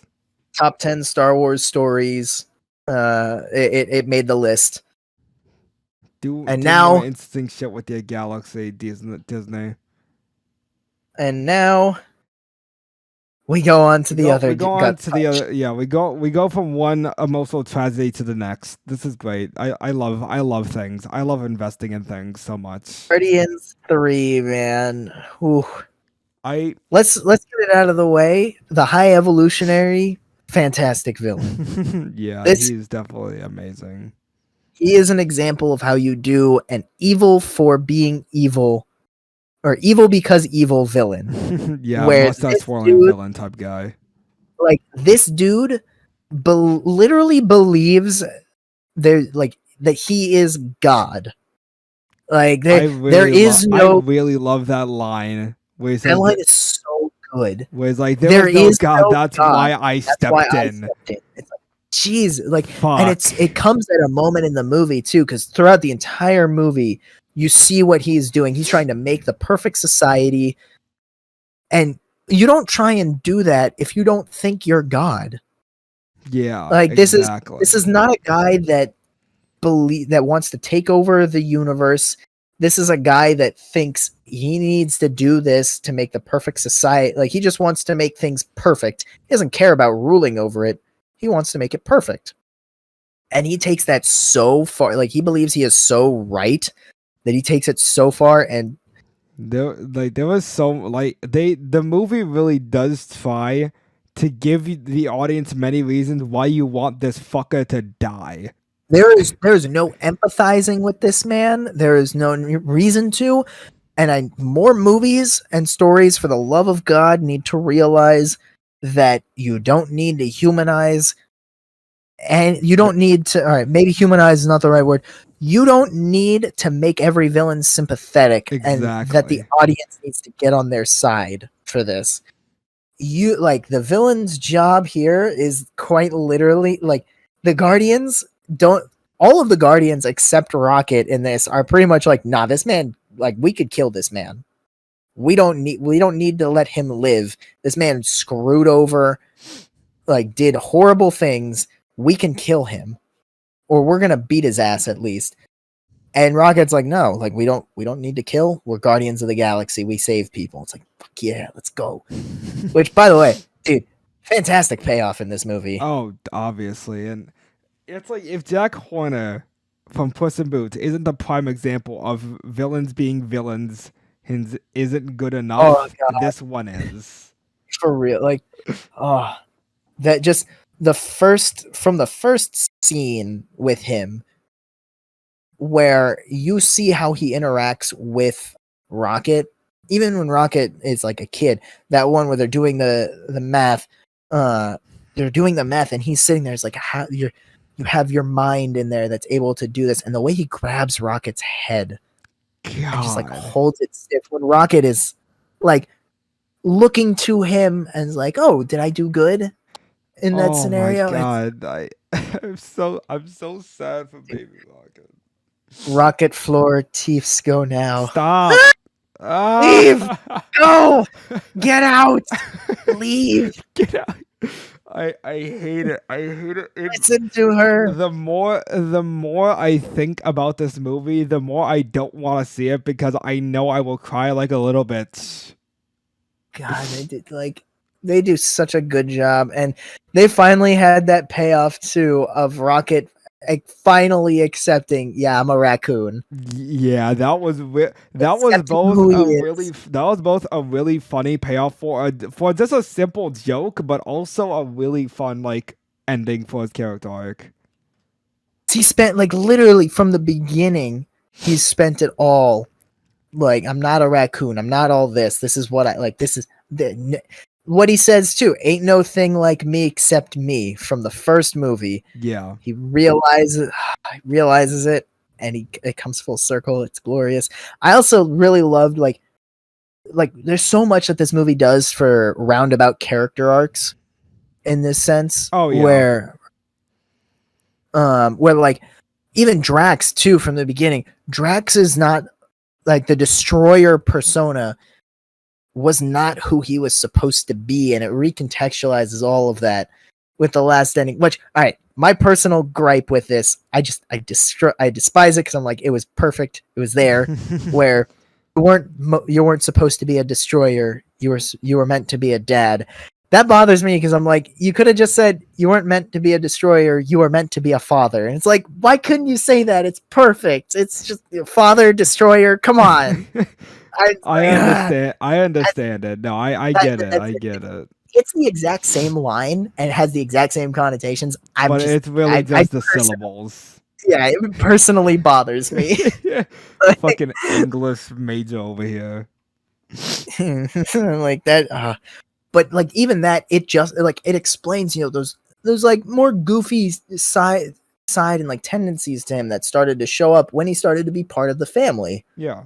And it recontextualizes all that, and it's done so well, and it's such a nice send off to these characters. Like all of this whole movie is an amazing send off. Oh yeah, for this cast. It really does do a lot for just tying up all loose ends, and it doesn't feel like too crammed or too like it doesn't feel like it's going by just to get it all out the way. Like it really does take its time to get through everyone else's story arcs because every character in this movie has at least one or two good moments. Yeah. Which, I mean, dude, the funniest moments, honestly, my boy Adam Warlock. the switch up on him and how he does things, like the justification for it too. He was taken early from his pod, so he's basically a child in an adult body, and like show him we mean business. Just kills the guy. It's like, no, we wanted him. How else would what you said mean business? Like, come on. Adam, like, I don't care how bad of an adaptation Adam Warlock is. I fucking love him. I can't talk about how the adaptation goes because I don't even know that I don't much know about either, but I just know from Twitter that he's a bad adaptation, whatever. But then again, I don't really trust Twitter that much. Well, yeah, then again, Twitter will claim a lot of things. Twitter will claim that Snyder's Batman is the best adaptation of Batman. So, but yeah, Adam Warlock is so much fun. Like he's not really. I wouldn't say he's necessary. But I mean, he's there. He's there because he's great. Just love him. It does a nice thing of emphasizing even more the found family of like there's Yeah. a big theme going through like all the Guardians movies that your biological families can be shit sometimes. Right. Like I think Quill is the only one that had at least, like Gamora as well. Like the rest of them, Quill is the only one that has a chance at going back to his biological Right, family. because Where like his the family rest, wasn't actually terrible. He just left because he was a scared little kid who just well, recently no, like he lost his was, mother die. well, and like he was abducted and then never went back Right, because he right. had bad memories. But like the others, they like almost pretty much all of them. Gamora's family was taken from her, so she made a newfound family that was better. Same with Drax, Rocket as well. His family, like I guess his biological relative in quotes would be the high evolutionary because he made him. And then like Groot as well. We don't know much on that front, but we can assume that he has nobody else, Yeah. considering where he is. And like the found family part of it is better than sometimes than your biological family. Like it's the one you make because Quill had Yondu who loved him biologically. Then you have oh god. Then you have Drax who makes a family that fits his part as well. Sometimes the biological family can work pretty well in that instance, where you have Mantis and Quill are like the ones that found their biological family with each other, and it's like another little thing that kind of pushes Quill to go find what's left of his biological family. Yeah, yeah. And that's the nice thing that they go through is like they have the theme of the family you make sometimes be better than the family you're born to because you make the family that you want to be a part of, and that's what the Guardians all do, and like it's so well done, man. Yeah, it really does a very nice job at tying everything together as like a legitimate trilogy, and it's like this is like another thing with the found family. Like this is like the exact incentive you want for a Superman movie. I'm just saying, if you have Dude. this such great found family trope for Guardians, then this can also that this shows how good of a director and writer James Gunn is when it comes to not only found families but also with just that hopeful aspect of things. Dude, like they already did it too in Guardians 2. Like just look at Exactly. Yondu and Quill. Exactly.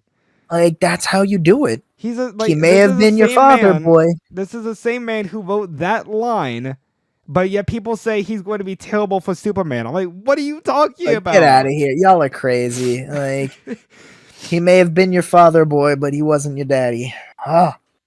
This hurts. This legit hurts. Jonathan Kent. That's legit Jonathan Kent. Kent. Jonathan Kent vibes. Like, come on, way better than before any of the Snyder. But Snyder did it in his movies. Nah, Snyder's Pa Kent also said, "Hey, maybe you should let some kids die." Get out of here. Get out of here, man. Sorry. He's also the same person that directed. Nah, I can tech this shit, son. God, no, Clark, I can tech this shit. But anyway, like there's so many good things in this movie. Like one really cool through line through all the movies that gets tied up neatly here is Rocket's first love of music that starts, he plays it off because he first hears music from the High Evolutionary and where he says, we like music, and the High Evolution says, yes, P13. He never calls him Rocket. We do like music. And it's something, it even goes further too, that Rocket hides that part. Like it's kind of a little bit more of the self-loathing that he hates that he loves music because it comes from the High Evolutionary, but he still loves like the music that Quill has.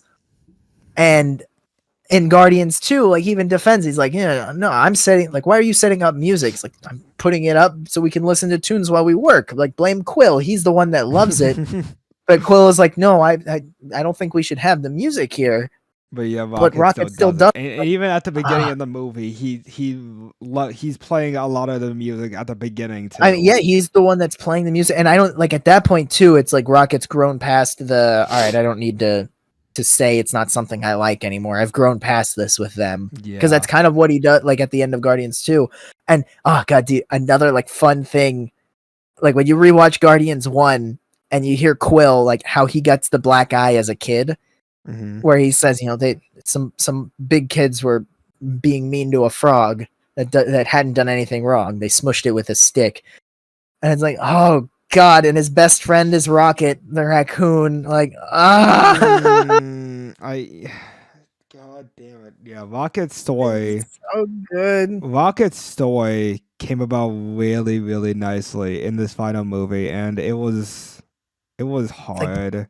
There, dude, seeing Nebula too, like how fat, like Nebula has some of the best growth in the series yeah, too. Nebula was really fucking awesome.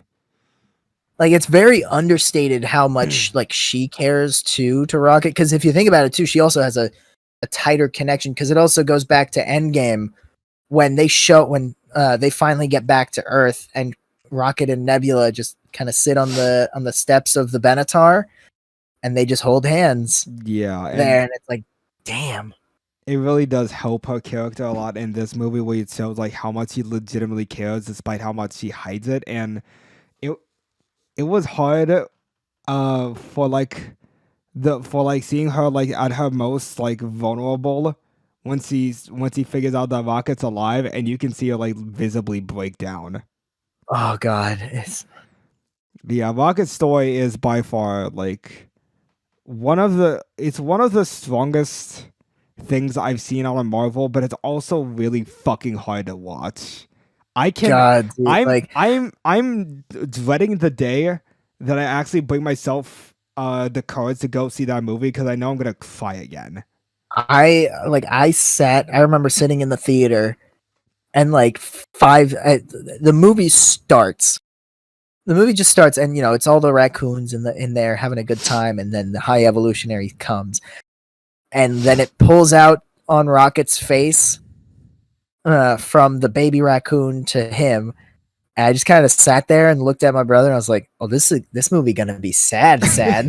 Like, Yeah, it's so terrible, and oh my god, and it's even it makes you feel even worse when just how fucking adorable, yeah, young Rocket is. that Violence, God, we don't dude, like like it. when he's When he's explaining like the whole thing with the his fucking tubes, like, put the his thingamajig and it goes boom boom.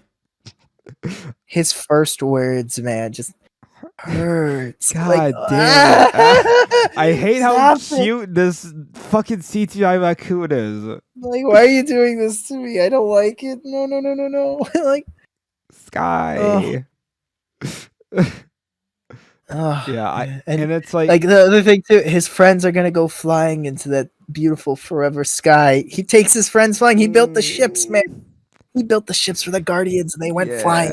yeah, it's great. I love it, Like, but dude, I hate it. it's that thing. Like, it goes back to one of the just kind of a blink and you'll miss it moment in Guardians 2 when they first are testing out the aero rigs, and it's Quill and Rocket flying through the sky on the Yeah, jetpack. yeah, that was one of the That's such a flashback moments in that's Guardians such a 2. blink and you'll miss it moment. But now with Guardians 3, we're gonna build things that go into the sky, and I'm gonna fly them with my friends. It's like, Yeah, and I think what makes this Rocket's whole story throughout this movie so hard to watch is for two things. One is like nearing the start, when the Guardians actually see Rocket's production, and even Nebula goes, "This is fucking worse than Thanos." Like, mhm. that alone was already Like, hard enough, but it gets so much worse when you actually get to when the escape scene, cuz oh god, it's so quick, sudden, and fucking painful. Cuz like, you like think for a Lila moment, first. yeah, you think for a Oh, moment as they're getting out that this can actually happen. They might be able to escape, and that's fucking ripped away like in a second. Dude, the thing that got me though too is like in the trailers they disguised that shit so well Oh because it yeah, looks no, like it looks like Rocket and Lila like reunite right, because it's right. adult Rocket hugging her. And then They hide it so well. dude, when we got to that scene, because like part of me was thinking, I was like, all right, maybe these guys are still alive. Maybe like, the continuity, maybe the continuity of forces don't get them this time. yeah, I was like, it does, like just because we haven't seen them doesn't mean they're dead. Maybe they're out there. Like maybe they did escape. I don't know. And Rocket just kind of like went off and started doing his own thing, or like they had a bad break, and that's why Rocket, separated. Right. And then we got to that scene, and I was like, oh no, like they're gone. Yeah, and the thing that solidifies how bad it is to watch the whole scene is Rocket's blind rage at the High Evolutionary, because everyone's like screaming just to have them go, but then he keeps firing at the fucking guards, but then the camera turns back around, all of them dead. And it really does solidify how hard it is, because it makes you think that it makes you as the audience believe that to an extent this is Rocket's fault because he didn't listen to anybody. Oh god, yeah. Like Floor is literally saying like we gotta go, we gotta go, we gotta go. But Rocket's doesn't, like Rocket's so angry. It's like and that goes even more into his head. Like you can tell that he is like he feels that he is the reason for their deaths even more. Like even before the scene like where he's in the afterlife, the afterlife in quotes, right? Because it's wherever, it's and I'm sure there's going to be people going like, wait, so there's a heaven for animals now? What does that do for the MCU world building? Hope like, guys, never gets chill. to that point. I really hope it never gets to that point. You say that, but people are gonna be like, it's gonna be the whole like. Give it like a month later, and people say that this movie's overrated. A month? Oh, you're being generous. That's true, but yeah, continue. But yeah, there's gonna be so many people going down the. So what's the qualifications for heaven for the afterlife? Is it different than heaven for the others? What's all this? I'm like, guys, you're thinking too much. Film literacy's dead, anyways. You're thinking too much. Breathe. It's not that complicated. But yeah, it really did all come together in the end when Lila said that this has always been your story. You just didn't realize it until now. I mean, but even like outside of Rocket, everything else was very well done. Oh yeah, action very good. Dialogue and comedic timing, always a delight. I mean, there's always people who are gonna fucking hate James Gunn's comedy, which is fine. You don't have to like James Gunn's comedy or his switches between like a dramatic scene to like a joke. Like that's fine. I've seen some contention around this. That is, and that has been Gamora. Like Gamora's character in this. I've seen some contention around her character in this. Okay. To which I will say, I think you're a bit off the mark on this. We're saying that she's not in character in this, because let's also not forget that Gamora is very complex in this part. Like the Gamora we meet in Guardians 1 versus the Gamora that we get in Endgame, they're still different people, because at that point, that Gamora was still drinking the Kool-Aid of Thanos in a sense. Like she wanted to win. Like she was the one that wanted more to be on Thanos' side and kind of believed it for a bit. And Nebula was really like it reveals too. Like Nebula just wanted a sister, and you get the viewpoint of how Gamora saw it all in Guardians 2, where she had no idea that that's what Nebula wanted. Right. Like she thought they were both in it and they were both vying for it. And like her being with the Ravagers still makes sense for her to be there, because it's the family you make. This person already has to deal with people that have a view of her. Nebula is the only one that knew her previous. Right. And that she also knew previous, whereas the rest of the Guardians are complete strangers to her. Yeah. And so, and they're probably putting a bunch of pressures on her not through their fault, just that this is the Gamora they knew, and Nebula is the only one that is able to really put that aside so they can have a somewhat positive relationship. And I really like how they handle Quill and Gamora going forward, where you still see this, like you see some of the semblance of old Gamora come through, and that, you know, they are the same person, but this is still a different person going through. And it's like I understand why there is some controversy come to Gamora, because he is definitely very different from the very first Guardians movie, even. oh yeah, But it's like I still think it works in a sense, because like you said, like it's he's still trying to find like a family outside of Thanos with the rat, but yeah. he just chose And radically also the Guardians. it's also a Gamora that was pulled before Guardians 1. Yeah, that's also true. So like this isn't the same person, because at least on this side of things, like the Gamora, the one thing that is like the through line really is like, listen, she doesn't want Thanos to be doing this. That doesn't mean that she's going to be the same in every aspect on that front. She still had to kind of learn on this side, right. to be a bit more compassionate there, and that was a nice bit. Yeah, but I also think that it makes sense for Gamora to get so upset at Quill, because Quill is trying to make Gamora a person that he simply isn't at the time. yeah, like he's trying to fast track. Basically, like Like, pretty he's much trying to basically push what a Loki- fast forward button. It's kind of like what Loki did in the show, where it's like, okay, Quill is trying to get them to fast track Gamora through all of this, and it just doesn't work for Gamora. Yeah, and Um, I do like that they're left on very weird. They parted terms. and I would say like they both got, at least on Quill's part, he got closure, and is like, all right, like my Gamora's gone, I have to move on. I'm gonna say it. This is how I hope they handle Michelle and Peter in Spider-Man if they ever bring them back. You know what? No do-overs. That's fair. I would also enjoy that too if that happened. Yeah. Just getting, because there is that closer that you do need, both of Peter and I guess also Peter. Yeah, both Peters need closer. Well, yeah, because like I could see Peter Parker on this sense still kind of like Peter Parker's at that point where I think he would still do the same thing of like, okay, maybe like I have a belief that they would still recognize me. The people I knew are still in there, and like this is who they are. But also, like, if he comes up to them in that sense, because that how I believe he would, in the same track mind that that Quill approached Gamora, Michelle's gonna think he's crazy and unreasonable. Yeah, because it's like, I don't know you, I never met you before.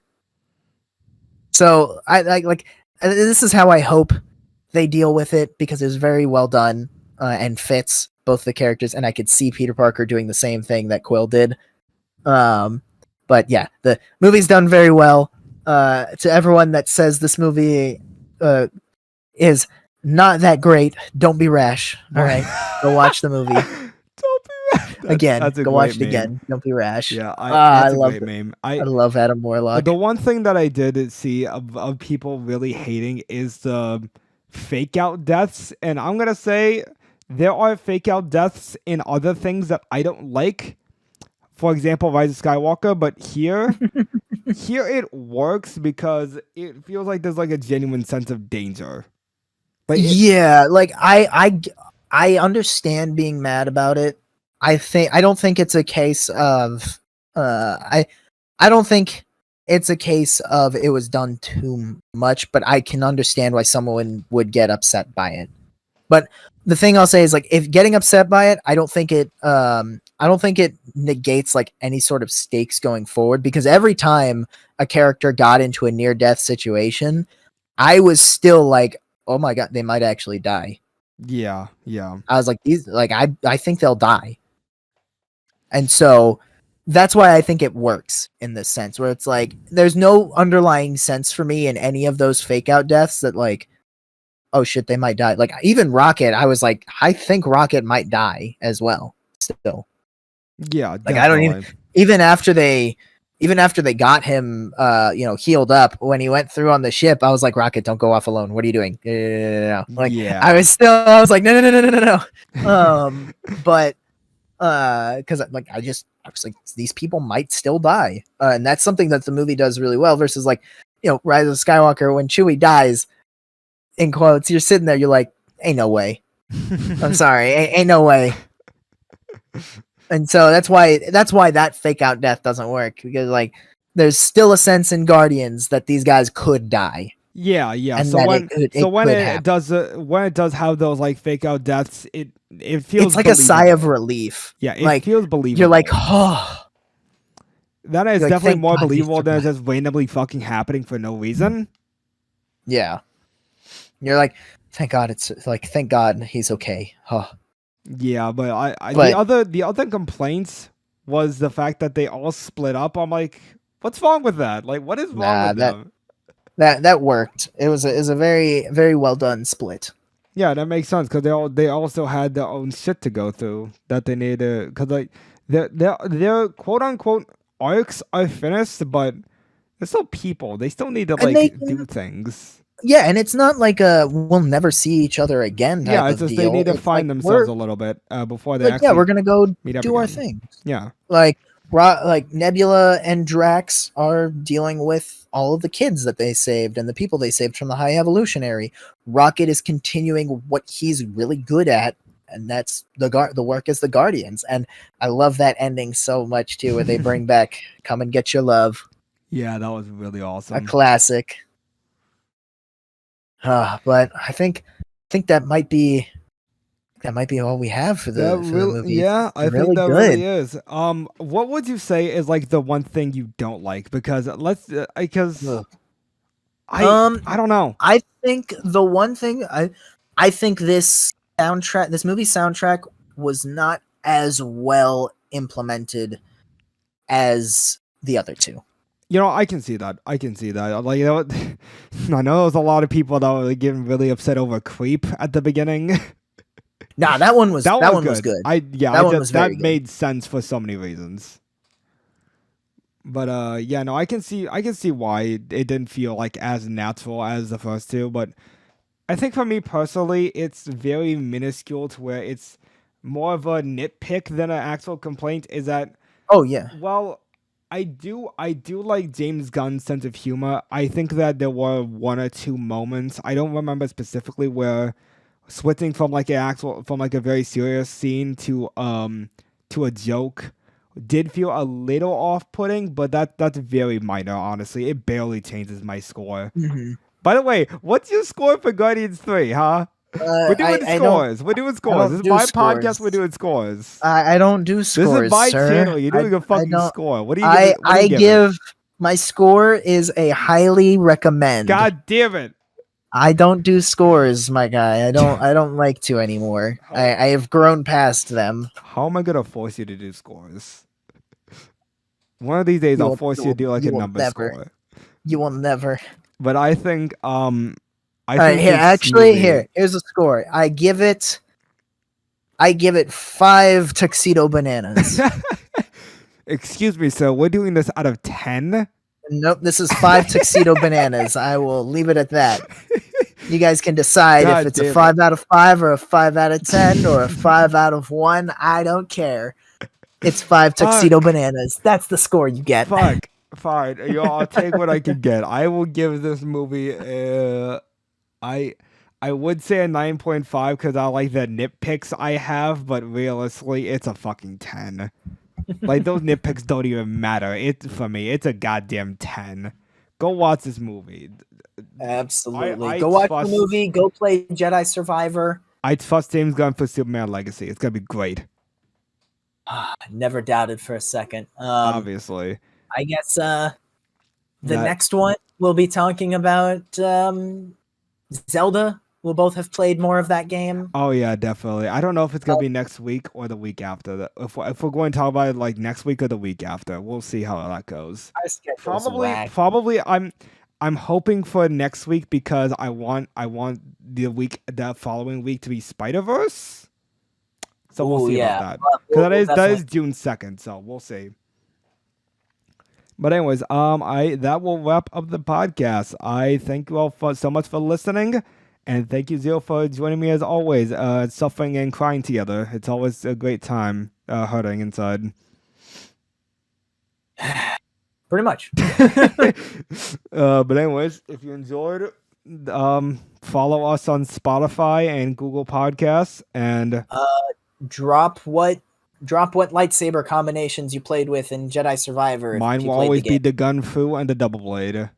I did the single blade and crossguard for the majority of my playthrough. That's fine. And then also be sure to subscribe to our main channel, and I will leave a couple other links down in the description below for Zero's ship because he has a lot of cool shit, especially his Spider-Man 4 screenwrite. Go read screenplay. Yay. Go read it. It's amazing. I love it. You should too. And we will see you all in the next one. All right.